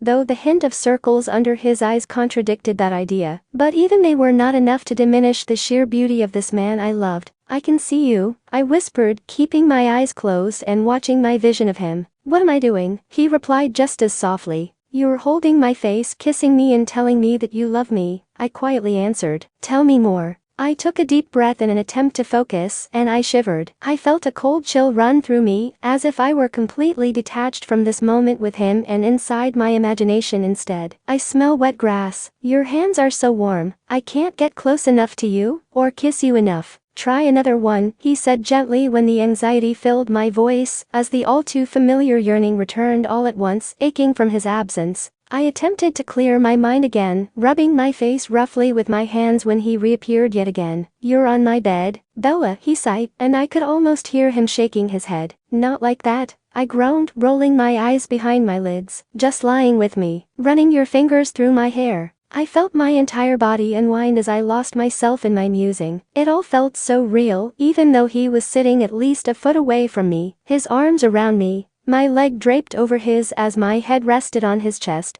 "I can hear your heartbeat, feel you breathing in my hair," I whispered quietly as I could actually feel myself begin to relax even more, feeling as if any moment, I could easily fall asleep. In my mind, he was holding me and I was safe and warm with him in my room, not here on this chilly beach. "See." The sudden closeness of his voice startled me and my eyes shot open, gazing up at him for a moment before his lips met mine. Sliding my arms around his shoulders, I pulled him against me as the sudden chill of the breeze coming off the water struck me again. "It's still not the same," I chuckled, nuzzling my face against his neck. "No, definitely not the same. But until we can be together more often," he trailed off as his lips moved along my jaw, until his face was hovering above mine again. "Yeah," I replied simply, my eyes holding his while my fingertips rememorized the contours of his brow, his cheekbones, his jaw. I held him more securely as he attempted to rise up, wrapping my leg around his to pull him closer. 5 more minutes. "Baby, with 5 more minutes, I just might lose control and take you right here on this beach." He grinned against my lips, his voice thick with arousal as he pressed his hips against me.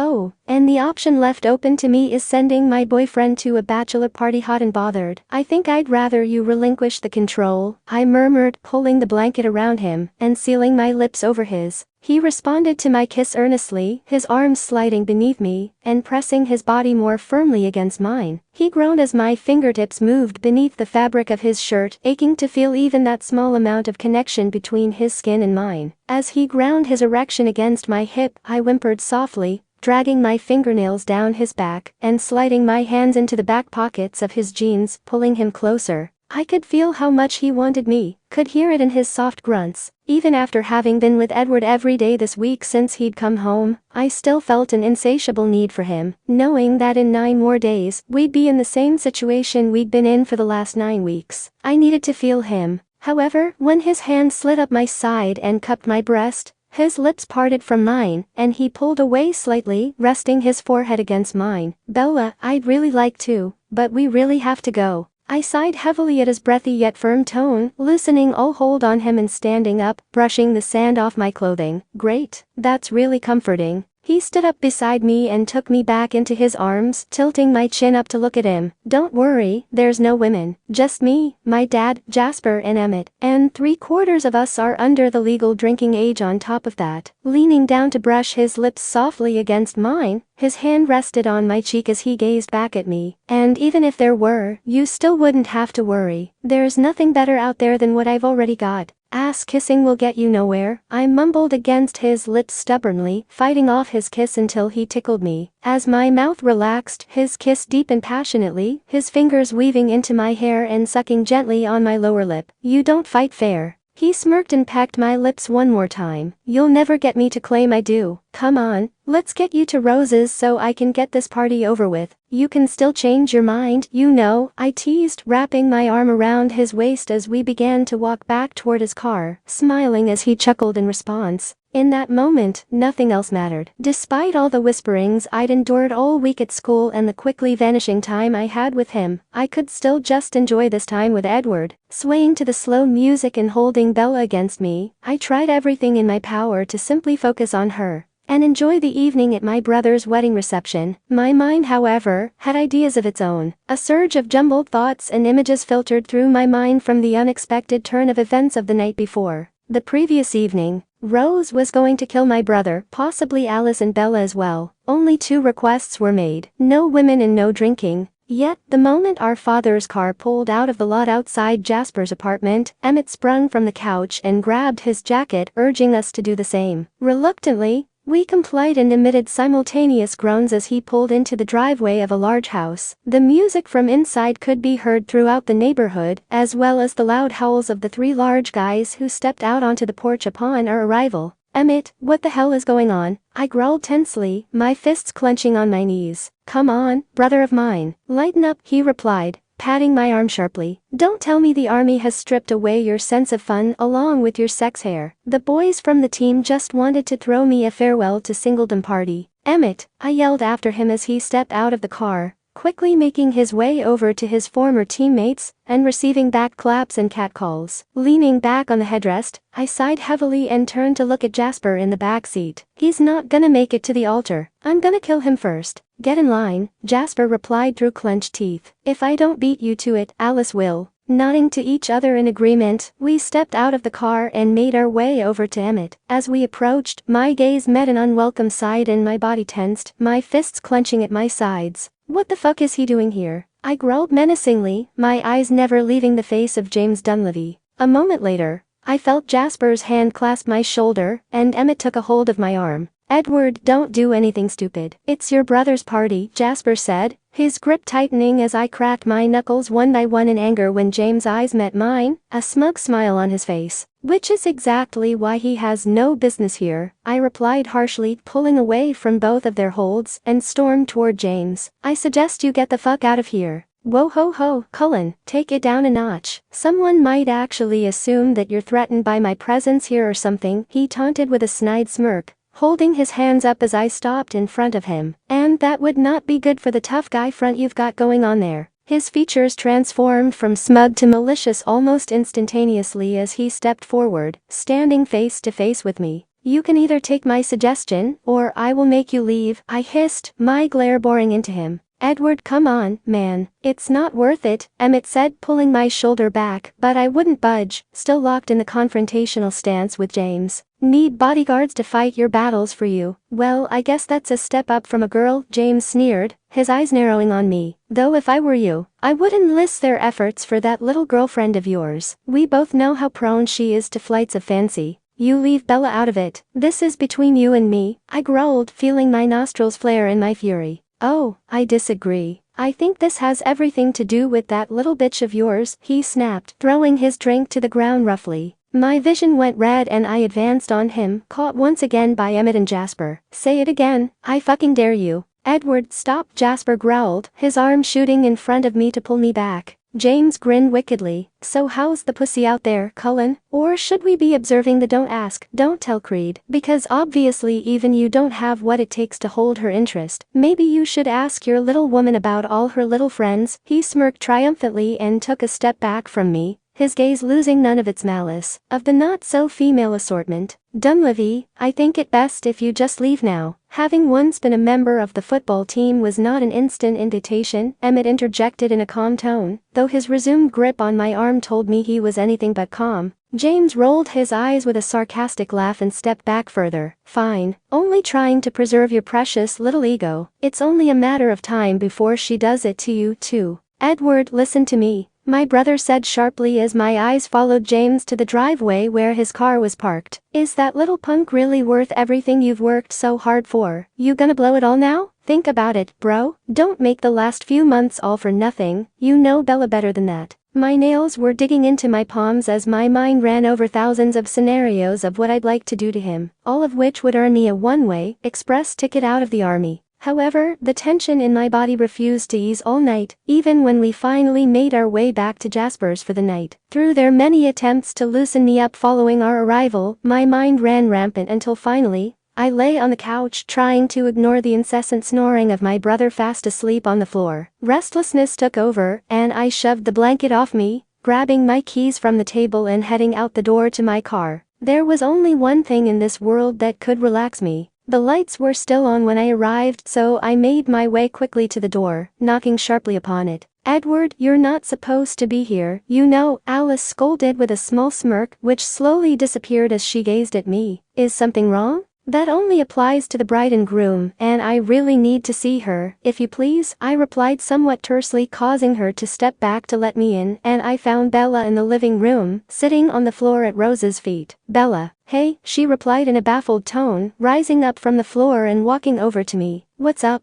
Can I talk to you, please?" I said quietly, and after gazing at me questioningly for a moment, she nodded and took my hand. We walked down the long hallway toward the spare bedroom, and she closed the door behind us. The moment I heard the soft click, I pulled her into my arms and wrapped them tightly around her waist, burying my face in her neck. "Okay, Edward, you're starting to freak me out a little. Bad night." "Just a bad night," I mumbled against her skin, hugging her more firmly as her embrace closed around my shoulders. I felt her fingertips trace along the edge of the shaven hair at my neck, kissing a path along her jaw to her lips, and claiming them passionately. Her hands came to rest on the sides of my face, after a soft whimper against my lips, pulling away as her eyes searched mine. "Baby, what happened? You're shaking." I shook my head and tried to pull her back, but instead she guided me over to the bed, lying down and tugging my hand gently to join her. Draping my body beside Bella, I slid my arms around her and pressed my lips against her shoulder. Over the last few days, I'd simply allowed myself to let go and simply enjoy being with her, without once thinking about how little time we had left. Time was quickly becoming my enemy. 9 days before I would have to let her go again, and for the first time since I'd stepped off that plane, I felt it consume me and drag me under. "I missed you tonight," I whispered as I brought my lips to hers, driving my hand into her hair, and kissing her heatedly as my body pressed against her. She instinctively responded, her back arching against me and her fingers gripping desperately to my back. The moment I deepened the kiss, her body stiffened and she broke it. I could feel her intense gaze on me without even opening my eyes, and I exhaled slowly. "Edward, you are acting really strange. What happened tonight?"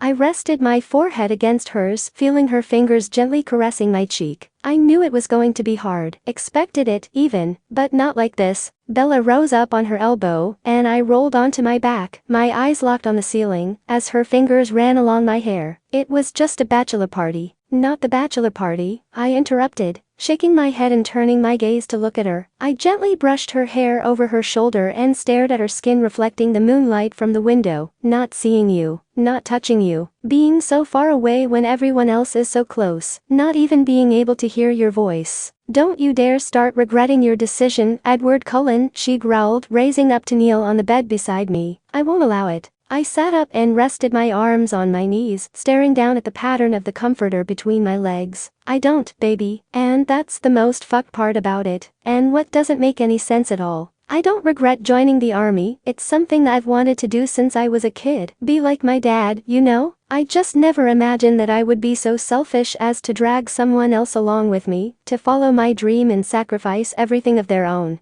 Bella let out a heavy breath, waving out her arms and shaking her head. "What am I sacrificing? Besides time with you, I can't think of a single thing I am sacrificing for this relationship with you." "A normal high school experience?" I replied, turning my gaze back to her and her eyes widened. "A boyfriend you can walk down the halls with holding hands, getting called out by teachers for PDAs, dates. A normal social life not spent home writing letters or waiting for phone calls that as of yet, have never happened." "Don't," she replied sharply, moving in front of me and taking my face in her hands. "I've had that. Nearly 10 months of it. I haven't sacrificed anything, so don't you dare even think of breaking up with me." "What?" My eyes rose sharply to meet hers in shock at her words, and then slid my arms around her waist to pull her against me. "No, baby, God knows, I am way too selfish to ever do that. I need you far too much to even think about it. But don't you ever feel like you're missing out on things by being with me?" "Like what? What could I possibly be missing? Keg parties at the Stanleys? Sleeping around with half of Forks?" she asked, pulling away and looking at me, the hint of a soft smile on her face. "The answer is no. I don't feel like I'm missing out on anything because I'm with you. Those are experiences I can do without, thank you. What I have with you is so much better, no matter how much I miss you while you're away. I love you and you're worth the wait." Running my hands along her sides, I stared into her eyes, bowled over by the absolute love and devotion I saw written there. I brushed her lips softly with mine, and her arms slid around my neck, moving closer to straddle my thighs and kiss my forehead. Bella, you have no idea how many times I've laid awake at night all these weeks, wishing you were even 1 year older. That by this time next year, I could have you closer to me instead of thousands of miles away. And I've never felt so narcissistic in my entire life. I love you so much, but I can't always be certain that I'm the best thing for you.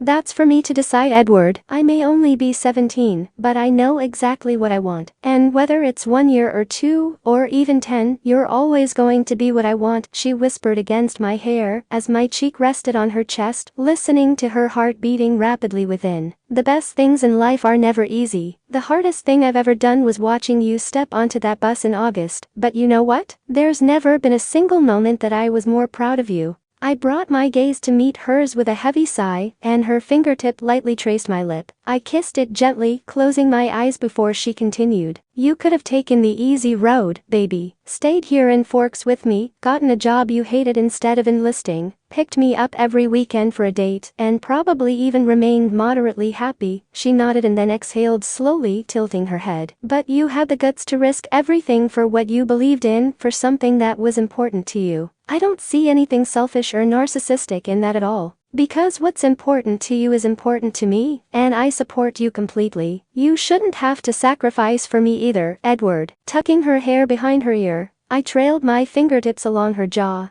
and I couldn't help but smile at the ferocity that traced her tone. I was right. She was exactly what I needed tonight. I could actually feel every muscle in my neck and shoulders relax under her touch, my thoughts and fears quiet with her words. Cupping my hand around the back of her neck, I pulled her lips forward to meet mine, and turned our bodies to lay her back down on the bed, her arms sliding around my back as she sighed softly into the kiss. I lifted my head and gazed down at her angelic face, her eyes closed and her smile returning to her lips. What did I do to deserve you? Well, how could I possibly resist a sarcastic smartass who reeked of cigarettes, yet still managed to save a damsel in distress from the puddle of mud she so gracefully slid herself into? She replied with a straight face, until I reached down to tickle her side, causing her to giggle and finally gaze up at me, biting her lip gently, as her expression turned serious again. You loved me back, Edward. What more reason could I possibly need? We lay silently for the remainder of the evening until we finally fell asleep, holding on to each other, and enjoying the simple pleasure of the other's company. After Rose barged into the room at 5:30 and subsequently kicked me out,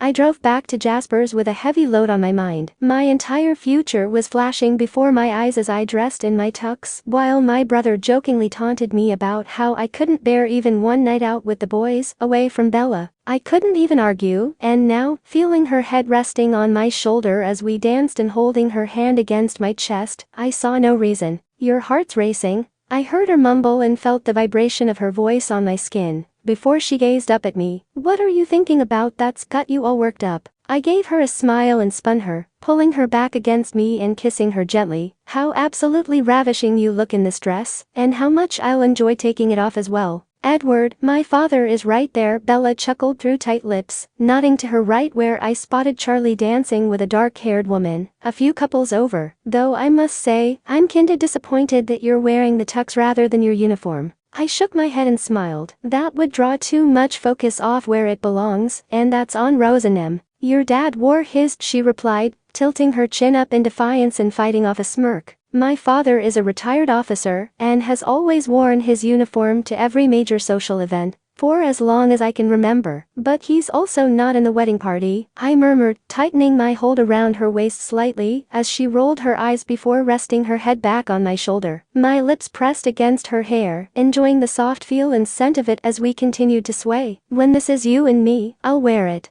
Her head lifted to look at me again, her brow furrowed slightly as she spoke. When? What? Do you already have some master plan for us, Mr. Cullen? Actually, Miss Swan, I smirked in response, pulling away from her and turning her around to face away from me, sliding my arms around her to hold her against my chest. In fact, I do. My lips brushed against her cheek as her fingers traced lightly over the back of my hand on her stomach, her head resting back against me, and I sighed heavily. Edward, are you ever going to tell me what happened last night? She asked softly, turning her head slightly to look up at me. Your mood's been so erratic ever since you came to see me last night. Should I be worried? My eyes glanced around the room, spotting my brother and Rose completely oblivious to the world around them, then to Jasper standing behind Alice's chair and leaning over to gently kiss her forehead. I took Bella's hand and held it behind me as I led her outside onto the patio, removing my jacket to wrap around her bare shoulders to shield her from the cool, damp November breeze. Leaning forward on the railing overlooking the wet grass below, I drew in a deep breath. You know how much I love you, right? I guess that answers the worry question, she sighed, leaning back against the railing beside me and glancing over at me. Conversations that start with that phrase rarely end well, and are inevitably followed by a but. Her eyes fell again, and she wrapped my coat more tightly around her as I continued. You know I can't lie to you, Bella. We didn't stay at Jasper's all night. We went out to a party thrown by the football team. Bella shifted uncomfortably and turned to face the railing, her breath shuddering nervously. Do Rose and Alice know? I don't know, I replied honestly, though judging by the view inside, I doubted it. So what happened? She asked softly, unable to meet my eyes and taking her bottom lip between her teeth. Turning toward her, I took her elbow and brought her to face me, my thumb gently pulling her lip free. Nothing like what you're imagining, I'm sure. That would never happen in a million years, Bella. Her features immediately relaxed, if only minimally, but her body remained tense. Then what? I saw James, I replied, and her breath caught in her throat, shaking her head vigorously. I didn't do anything to him, as much as I wanted to with the way he runs his mouth. Em and Jasper convinced me not to, and they were right. He's not worth ruining everything that's important to me. But that doesn't mean he didn't get to me. About what? You can't let him get to you, she sighed in exasperation, bringing her hand to my cheek. You, I said simply, and her brow furrowed in confusion. I know you're not doing what he was insinuating. That son of a bitch, Bella laughed humorlessly, shaking her head as she backed up. He told you I was cheating on you, didn't he? In not so many words. Yes. Her jaw tightened and she spun on her heel, but I held onto her arm and pulled her back against me. My embrace closed around her shoulders, and I kissed her hair, rocking her gently in place. I already said I didn't believe him. That's not what brought me to Rose's house last night. Then what was? She asked tensely, looking back up at me. Besides the fact that you're the only thing that could calm me down, I replied, pecking her lips gently and then returning to lean back on the railing. It got me thinking of what I would do if you ever did leave me, if you ever got tired of waiting, and I never could come up with an answer. I lowered my eyes from hers, taking another deep breath until I felt her cool hand rest against my cheek, pressing her lips gently against mine. You never have to, Edward. I meant what I said last night. You are all I'll ever want. Our foreheads rested together, our breaths mingling between us as we stood in silence. The sound of raindrops hitting the surface above us drowned out the music from inside, and the dampened air seemed to accentuate the soft scent of her skin. Don't think, she whispered softly, her fingertips trailing lightly along the side of my neck. I really am gonna marry you someday, I replied, gazing into her eyes seriously as hers seemingly searched mine. Never have to be apart from you again. BPOV. Edward's odd behavior since the night before had been unnerving. I'd never seen him so disheveled since the previous year, with all the insanity revolving around his induction. Since that, it had always been him reassuring and comforting me through this entire period. Nothing even resembling the last 24 hours, and never with such uncertainty written so clearly across his features. We'd occasionally discussed our still distant future together, but never with the frequency and intensity as he had between last night and now. Edward, what is this about, really? I asked, stepping back from him slightly to take him in fully. Sighing heavily, he took my hand and led me to one of the nearby benches, lowering down and guiding me to sit on his leg. His fingers ran lightly along my hip as his lips pressed against my shoulder. When I started planning this course of my life, I wasn't planning on you at all. I truly had no intention of being with anyone or leaving someone behind, so it was never a factor in my decision, he began, and I tensed slightly in his hold, causing his eyes to meet mine. And this is why. Being a soldier is the easy part for me, it's what I've been preparing for nearly my whole life. It's being away from you that's difficult, and that's what makes me so damn jealous. Not because I think you will do something, but that you deserve to. You deserve to be loved and cherished and mooned over in ways that I can't right now, and won't be able to for a long time. I know you've promised to wait for me, and nothing in this world means more to me than that. I just wish we could fast forward time, so that I didn't have to be away from you for so long, that's all. Me too. Any anger I felt toward him at the beginning of his statement dissipated with the increased sadness in his eyes, the hints of loneliness in his tone. I could not deny that I shared many of his feelings. He didn't deserve to be alone any more than I did, simply based on his career choice, and we both underestimated the impact our situation would have on us to be apart for so long. I traced along his cheek with my fingertips before kissing him gently. Hey Bells, I jumped slightly at the sound of my father's voice in the doorway, suddenly startled out of our little bubble. Sorry, just wanted to tell you that I'm heading out. Early shift in the morning and all, so I guess I'll be seeing you after work? Standing from Edward's lap, I walked over to him, gently kissing his cheek and nodding. I smiled and rolled my eyes as I glanced over to Edward, before bringing his eyes back to me. Dad, I'll be fine. I'm a big girl. Oh my God, we heard from inside and all three of us rushed through the door, finding Alice on the floor holding onto her stomach with Jasper. Rose and Emmett huddled around her. The blue dress she wore was nearly black as moisture seeped through the fabric. The baby, I whispered in shock. After a quick stop to change, we all rushed to the hospital to find out from Jasper that Alice was indeed in active labor, after which he disappeared to return to her. For hours, we sat in the waiting room, and by 3 in the morning, there was still no word. Sure gives me a lot of hope for the future, Rose joked quietly, nodding toward her new husband, who sat beside her with his head tilted back and mouth slightly agape. I chuckled softly, running my fingers along Edward's hair as his head rested in my lap. I'll bet you anything that when the time comes for these two, they'll be the ones running around like chickens with their heads cut off, while we tell them to shut up so we can concentrate on the task at hand. Rose smiled and nodded, glancing at Emmett adoringly. Yeah, probably. My eyes moved back down to Edward, and my mind ran over all that had transpired since the day before. Never would I have imagined the thoughts that had been running through his head, the fears he possessed. He'd presented himself as so calm and collected the whole time he'd been home, with only the slightest hints of jealousy and loneliness here and there, but never to this extent. I hadn't imagined that the insecurities he may have harbored ran so deep within him, since he always seemed to be the strong one, so sure of himself, of me, of us, and in the last 24 hours, I'd seen an entirely different side of this man that I loved with my entire being. It wasn't just me with these thoughts, feelings, and fears, who needed the reassurance every now and then that I was still worth fighting for,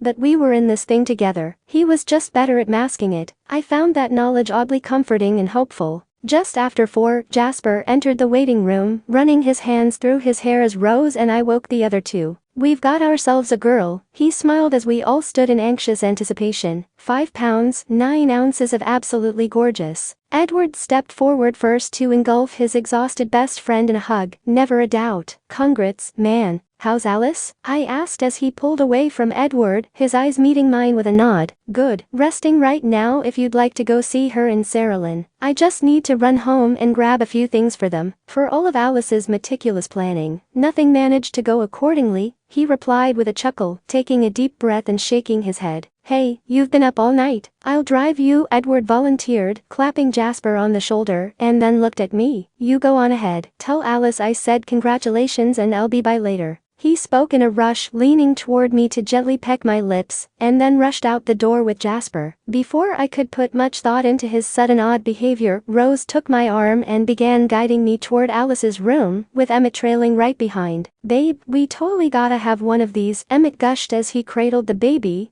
who was nearly lost in his massive arms. You make her sound like a flat screen or something, Rose replied, moving beside him and running her fingertip over the baby's tiny fist that was poking out of the blanket. And we've already talked about this, at least a year before we even try. Let's get used to this first. Rose gestured between her and Emmett, tapping lightly on her wedding ring, and even Alice's tired laugh filled the room before she finally spoke. Sorry for making a circus out of your wedding reception. The doctor told me I looked good to hold out for the last 2 weeks of this. She apparently had other ideas. You tell mommy to quit worrying about all that, Emmett cooed at the little girl. You just wanted to join the fun. Huh, Rose, I think you should take little Sarah-Lynn away from him before he tries smuggling her out of here in his jacket or something, I said with a laugh, as Rose rolled her eyes at her husband, lifting the baby from Emmett's hold and into her own. Where'd you get the name Saralyn, anyway? She asked Alice, lightly swaying back and forth. Alice smiled slightly, resting back into the pillows more. It was Jasper's idea. He and Edward picked it out since I was sure I was having a boy. Edward? Tall, lanky, cropped hair that Edward? I asked with widened eyes. Yeah, that one, Alice said softly, taking my hand in hers, while he was helping Jasper paint the nursery. Guess I owe them both $10 now. Since when are men so intuitive? Wow, I never thought I'd see the day that men would conquer women's intuition. I teased, winking at her, and giving her hand a gentle squeeze. She smiled tiredly and closed her eyes, letting out a slow breath as she settled back into the pillow. We'll let you get some sleep, Alice protested, furrowing her brow and shaking her head. No, I'm fine, really. I'm just gonna wait for Jasper. Should listen to your friends, sweetheart. Jasper's soft voice came filtering through the room, and Alice's smile immediately grew, her eyes remaining closed and her features becoming serene.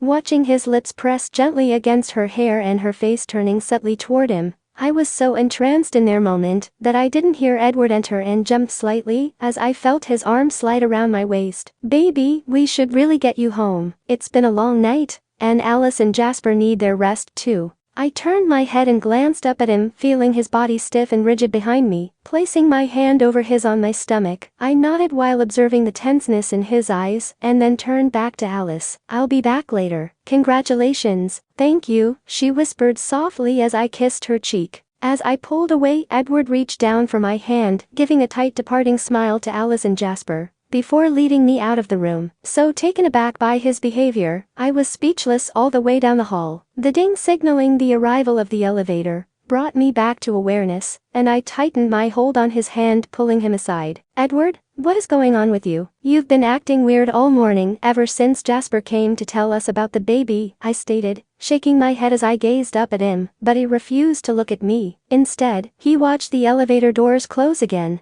It's nothing, I'm just tired, he replied, leaning back against the wall and shoving his hands into his pockets. You slept last night, remember? So how about we try this again? Your best friend just had a baby, and you're behaving like it's a tragedy instead of something wonderful. His gaze finally settled on me, his eyes penetrating mine with a look I'd never seen before. Can we just not talk about this here? Edward looked away just as quickly, and I pressed the button again to call the elevator back to our floor. A baby's cry broke the silence between us, and I glanced to my right, watching as a tall man set a car seat between him and his wife on the floor. My eyes lowered to the newborn within, dressed in all pink with her tiny fists clenched under her chin. I smiled at the already exhausted-looking parents. She's beautiful. Thank you, they both replied with proud smiles, their gaze resting on their little creation. I turned back to Edward to find his entire body tense, gazing up at the ceiling. I fought to contain my smirk as I took his arm and guided him into the elevator, feeling his muscles flex and relax repeatedly all the way down to the lobby. As we walked across the parking lot toward his car, I finally released a chuckle and shook my head. I can't believe you. What? He asked, his brow creased in confusion.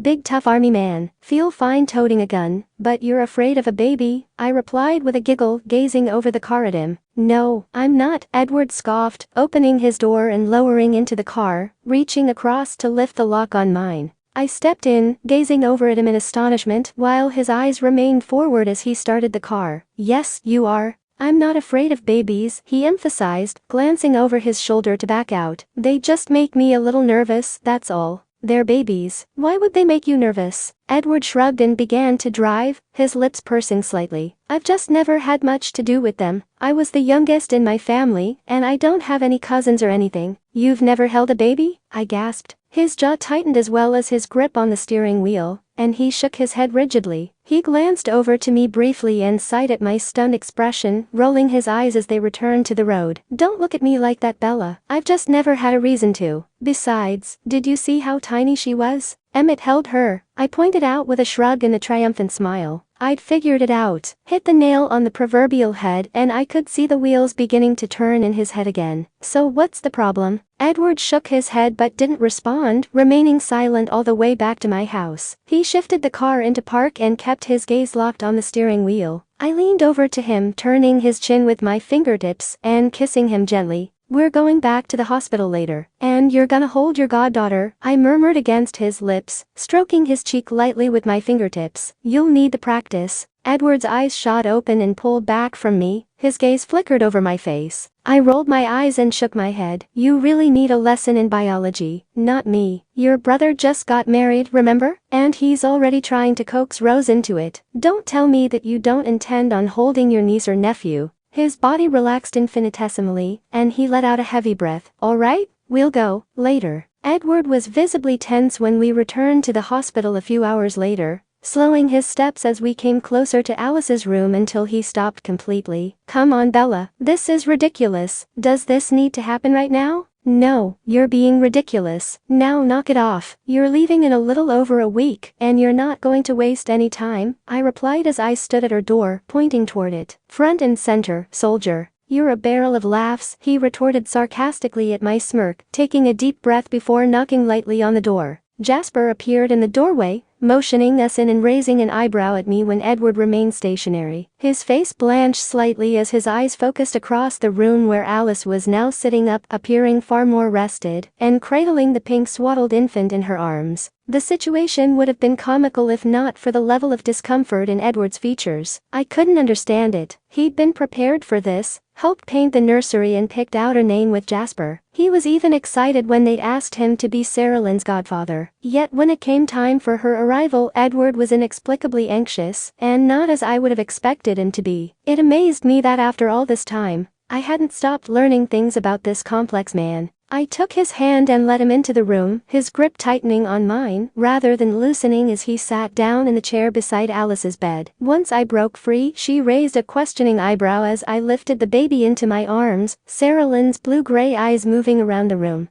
"Hold out your arms, Edward." He took a deep breath and held his hands out in front of him stiffly. I raised an eyebrow at his awkward position, almost resembling a forklift, and shook my head. "You'll need to bend them a little." I guided his arm into position, laying the baby in the crook of his elbow. She gazed up at him, and her lower lip began to tremble, seconds before a stuttering cry erupted from her. "What's wrong with her?" he asked, his eyes widening. "Bella, please just take her." I shook my head and moved behind him, resting my hands on his rigid shoulders. "You need to relax, baby. I bet you'd be crying too, if you were laying on a 2x4. I whispered against his cheek, kissing it gently, as my fingers began massaging his neck. I could feel the tension very slowly loosening in his muscles, and gradually, the baby's cries began to quiet as he lightly patted her back with his hand beneath her. "See, you're better at this than you thought. And don't worry, they don't bite yet." Edward's eyes turned to meet mine in a sarcastic glare before returning to the little girl. He tentatively brought his hand to rest above the blanket, gently brushing the skin of her wrist until her fist reflexively opened, closing again around his index finger. His breath audibly caught in his throat, and I knelt beside his chair, watching his face. His expression was different from anything I'd ever seen, or expected, for that matter. His eyes were unmoving from hers, while his thumb ran slowly over the back of the tiny hand that wrapped around his finger. And looking down at little Sarah Lynn, now calm and staring up the man cradling her in his arms, an identical fascination reflected back from her. They were enamored with each other.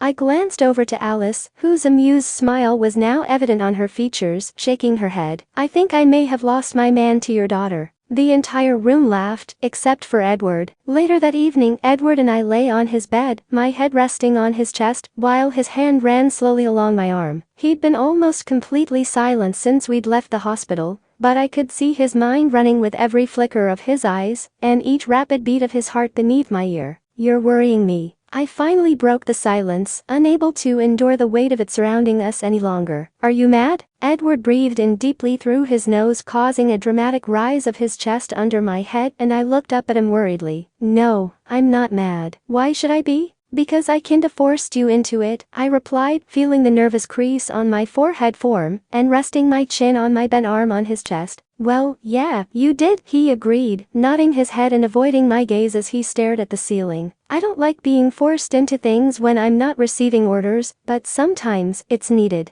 Edward's eyes met mine, and he traced his fingers along my jaw, guiding me toward him for a kiss. I smiled in relief and lowered my head back onto his chest, losing myself in the sound of his heartbeat again. I thought it was important. It was, you were right, he replied, sliding his arms around me and pressing his lips to my forehead. I don't have time to waste. This time next week, I'll be getting ready to leave. And who knows when I'll be back. I don't want to have any regrets. So thank you for that, Bella. I smiled and gently kissed his chest. You're welcome, baby. You know what I do regret though? He murmured into my hair and I hummed in response. I never did get to take that dress off you. Edward, I groaned with a laugh as he rolled toward me and silenced me with his lips, but I welcomed it. With the craziness of the last couple of days, there had been so little time just to be us, and as selfish and ridiculous as it seemed, I'd missed him. I slid my arms around his shoulders and pulled him closer, tugging his lip gently with my teeth. I felt the rumble of his chest on mine, and the evidence of his arousal pressing against my hip. I wanted him desperately, and there was never enough time for us just to enjoy each other.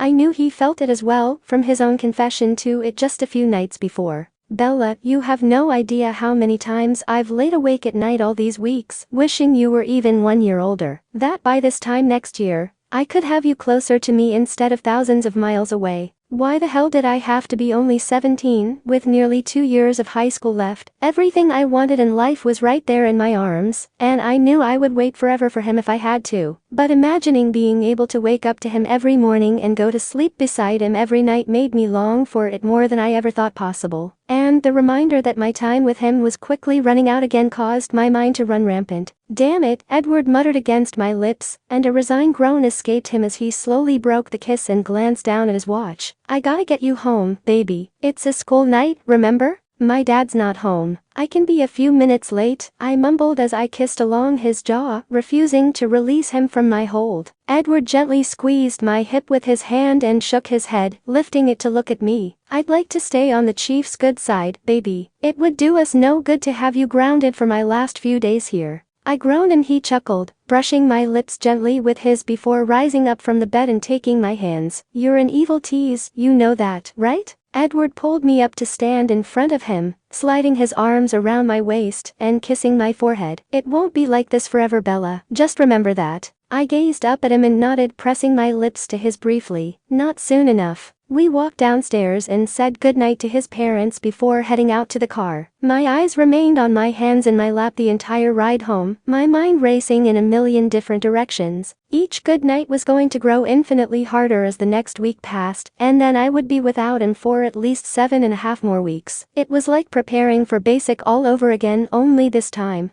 I knew exactly what I was up against. Deep down, I knew it would be different. He'd be able to call and possibly even visit occasionally, once he accumulated leave time, but there would still be thousands of miles between us for the remainder of the time. What's going on in there? Edward's voice cut through my thoughts, and I looked up suddenly, realizing we'd parked in my driveway. His hand ran gently over my hair, and his eyes gazed over at me worriedly. Nothing, just a little more tired than I thought, I guess, I replied, leaning over to kiss him gently. I'll see you in the morning? Edward nodded, eyeing me in speculation. I'll be here bright and early. Okay, good night. I spoke hurriedly and reached for the door handle only for his hand to stop me by taking my arm. What? Aren't you forgetting something? He asked with a raised brow. I smiled and moved toward him again, pressing my lips to his firmly and tracing his face with my fingertips as I pulled away. I love you. I love you too, he whispered back, releasing his hold on me as I stepped out of the car and raced into the house. I'd barely gotten my coat off and a pair of comfortable yoga pants on before I settled into my desk chair and powered up my computer. There would be very little in the way of sleep coming my way that night. The following afternoon, I came home from school to find my father at the kitchen table, sipping a coffee and already dressed in uniform. Hey, you're up early. He looked up at me and shrugged, setting his cup down on the table. Just couldn't sleep. Thought I might head to the station early tonight, get some work done. No plans with Edward this afternoon?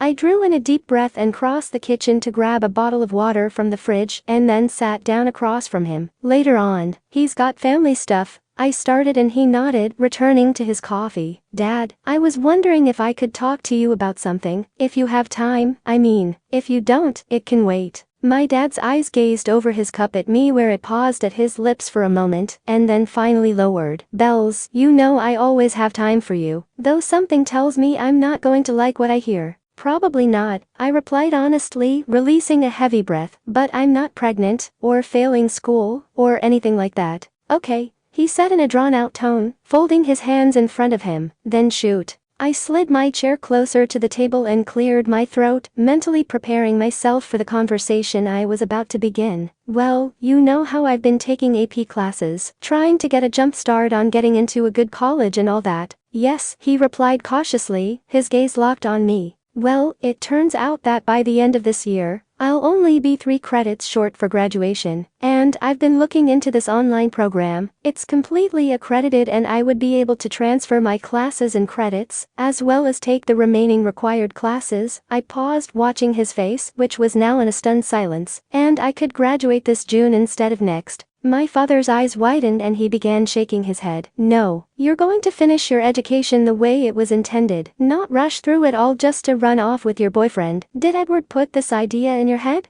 I sighed heavily, watching my father's mistrust for Edward almost visibly seeping back in. No, he doesn't even know that I've so much as considered it. And it's not just about running away with my boyfriend, isn't it? My father interrupted, folding his arms over his chest as he leaned back in his chair. Baby, it's not that I don't want you to grow up. Just that I don't want you to grow up too fast. High school is more than just a big building and a bunch of classes you're forced to go to every day. And you'll regret missing out on it someday. And what about college? I'm still thinking about it. I really have no idea what I want to do with my life yet, and I was planning on taking a year off anyway after graduation to figure it out, I replied, moving into the seat right beside him. Dad, I'm not in the simplest of situations here with my relationship, but I'm not throwing my life away for it either. I'm still going to get my education. My dad leaned his head back, running his hands over his face roughly before folding them behind his neck. Bella, I watched as his face contorted painfully, closing his eyes and drawing in a slow breath. I reached my hand over to rest on his arm and swallowed hard. I'm not Mom. I'm not going to regret this. Once Edward finishes 8, there's no telling where he'll be stationed. It could be closer, it could be farther away. He could be in another country, for all I know. That's not a reason to rush this, he replied, shaking his head. If you two are meant to be together, then it will sort itself out in time. He chose this life, not you. But I did choose this life by choosing to be with him, I retorted, waving my arms out. Bella, I'm not discussing this anymore. The answer is no. Now I have to get to work, he said sharply, standing up from the table and taking a final sip of coffee. My head fell onto my arms as I listened to him leave the kitchen, followed shortly by a harsh closing of the front door. Releasing a groan of frustration, I rose from my seat and stormed up to my room, tossing my bag roughly onto my bed. I hadn't expected my dad to be thrilled about the idea, but I had been hoping that he would at least understand my reasoning behind it. Later that evening, I sat with Edward in the living room with my head resting on his shoulder silently. His hand ran comfortingly along my arm, and his lips pressed against my hair. He's right, you know, Edward said suddenly, and I sat up abruptly, gaping at him in disbelief. You need to do this the right way, not sacrifice the entire high school experience because I'm in the army. I stood abruptly, driving my hands into my hair and pacing the floor. I really thought you of all people would understand this. I'm not even halfway through my junior year, and then I still have another year after that. And for what? For 3 lousy credits? Baby, it's more than the credits, and you know that, he replied calmly, leaning forward on his knees. What about your friends? And prom? Hell, even senior skip day, for crying out loud. These are things you'll never get back. What friends? I have Angela and Mike, and they will still be my friends whether I'm there or not, I stated emphatically, my hands dropping from my hair and falling sharply against my thighs. And prom? Are you kidding me? Not only is that a disaster waiting to happen for someone like me, but my date will be thousands of miles away. Yes, that makes so much sense. Baby, you realize you're sounding a bit like a spoiled child? Edward said, standing up and moving toward me. We both knew what my joining the army entailed. I would love to be closer to you, but I have my obligations and you have yours. We have plenty of time for everything else. I folded my arms over my chest as his hands rested on my shoulders, avoiding his gaze. I wouldn't be foregoing my responsibilities by taking on a harder workload to graduate early. You said yourself that you wished I was 1 year older, and could be with you next year instead of 2 years from now. But you're not, he replied softly, but his voice was firm. I finally brought my eyes to his, and he took my face between his hands. I love you, Bella, you know I do. And I want you to do what's best for yourself. I'm still going to be here whether you graduate this June or next. Why the rush? Because I miss you. You're going to be on the other side of the country. And if I'm lucky, I'll get to see you. What, one weekend every few months? Fly in Friday night, spend Saturday with me, and then leave again Sunday? Occasional phone calls? I closed my eyes, resting my forehead against his chest, and felt his arms slide around me. Knowing what to expect and living through it are very different things. You think you're the only one that feels that way? I felt him inhale deeply, and I turned my head to press my cheek to the front of his shirt, hugging him tightly around the waist. I know I'm not, baby. I just don't want to see you rushing into something that you might regret in the long run, even if your father did approve. Edward, I started and then lifted my chin to look up at him, shaking my head. I could never regret the choice to be closer to you. Next September, I'll be 18 and we could be together as we want to be. We could even get married and never be away from each other again. Married at 18? Aren't you worried about what the vultures will think? He asked with a raised brow, and I shook my head. Rumors will fly, you know, that I knocked up the police chief's daughter, and am being forced to marry you with a gun to my balls. I couldn't care less, even if that were the case. Everyone that matters would know the truth, and take what the vultures say with a grain of salt. My hands ran over his back as I gazed up at him, and I brushed his lips gently with mine. I know it seems like I'm trying to rush it, and without my dad's approval, it's impossible since I'm still underage. But the sooner I can be with you, the better. Edward's face lowered to mine and sealed my lips with his, holding me more securely. I melted against him, gripping his back as I sucked lightly on his bottom lip. We have to be patient, Bella. His murmured words against my mouth caused me to sigh, my hands lowering to rest on his sides, and nodded. I know, it's just hard. I couldn't agree more, but I want to do this right, he whispered, gently kissing my forehead. Watch you graduate from high school. Ask your father for his blessing and propose to you the right way. Have a real wedding and honeymoon, not a quick elopement. Bit old-fashioned, isn't it? You do realize we're in the 21st century, right? I replied with a chuckle, gently kissing his chest. I know, my father raised me all wrong, didn't he? He laughed as his lips pecked mine, his hands clasping my face between them. I listened to his slow, even breaths as his forehead rested against my own, the intimacy of the moment hanging heavy in the air. No regrets, Bella. I opened my eyes to look up at him as he repeated the sentiment, feeling his thumbs gently stroking my cheeks. I knew above all else, that was what was the most important to him, that no matter where our road together led, there would be little, if anything, we would ever want to do differently. Running my hands over his back and pressing my body more firmly against him, I kissed him once more. There won't be, I whispered before my heels lowered to the floor again. Now I really need to watch this movie for class. Wow, is it really that late? Edward replied in a feigned tone of surprise, jokingly glancing down at his watch. I narrowed my eyes at him and pulled away, lowering myself onto the couch. Fine, we can waste an entire evening together. This is part of the high school experience, you know. Bella, don't act like you don't know To Kill a Mockingbird line for line by now. And it will require a new title if I have to watch it again to kill an Edward from boredom. Well, you could always help me study for my test on Friday, but that would actually require you to read the book. I taunted him with a quirked eyebrow, knowing exactly the reaction I would get. When he'd been assigned to read the book in his junior year, it was all any of us heard about for at least a month, though definitely not what I'd come to expect. In fact, he was the first person I'd ever met that completely despised the book and only managed 100 pages of it before relenting and buying the Cliff Notes. And for the first time ever, I'd learned, he barely scraped by with a C for the final exam. That would be a firm no, he said, and sat down beside me with a heavy sigh. I smiled triumphantly and laid my head in his lap, pressing play on the remote to start the movie. You're a little manipulator, you know that? And you love me anyway. I kept my voice light, hearing him huff behind me, but his fingers began to lightly twirl my hair. His arm eventually draped around my shoulders, tracing distractedly along my neck and across my collarbone. The more I attempted to focus on the screen, the more I found myself preoccupied by his touch. Besides, there are benefits to my knowing this movie so well.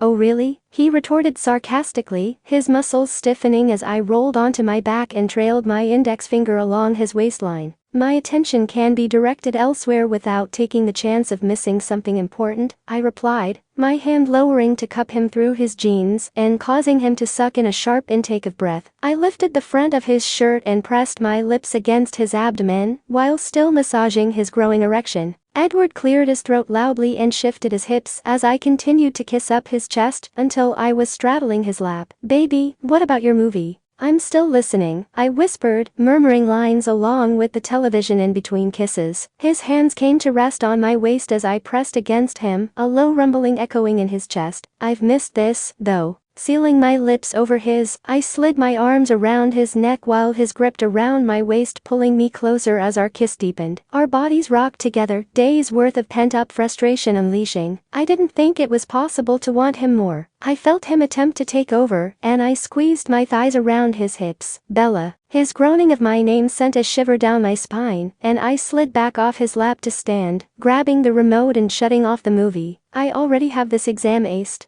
I took his hands and pulled him up from the couch, guiding him toward the stairs and up to my room. Once the door closed behind us, I lifted his shirt from his body and tossed it to the floor. Running my fingers along the muscled contours of his chest, I pushed him back onto my bed and climbed on top of him. With one final brush of my lips against his, I sat up and began slowly unbuttoning my shirt with a hint of a smirk. I watched his Adam's apple bob as he swallowed hard, his gaze in rapt attention, as the garment slid from my shoulders and onto his legs. Edward sighed as I leaned forward and brushed my lips over his jaw, groaning when I nibbled his chin. With another desperate sound, he tried to roll over, but I laughed and tightened my legs around him again. Linking my fingers between his, I pinned his hands to the bed and kissed him gently. You don't always have to be in control, you know. His eyes closed and I slid down his body, finally releasing his hands to unbutton his jeans, and began guiding his clothing from his legs. Standing at the foot of the bed, I removed my pants and crawled back up the bed, laying on top of him in just my bra and panties. Fuck Bella, he rasped, gripping my hips and pressing his length against my abdomen as I kissed his neck. I sat back on his thighs and took him into my hand, watching his eyes flicker as I began slowly stroking him. Reaching my other arm behind me, I unclasped my bra, and his gaze returned to me as the straps fell from my shoulders, exposing my breasts to him.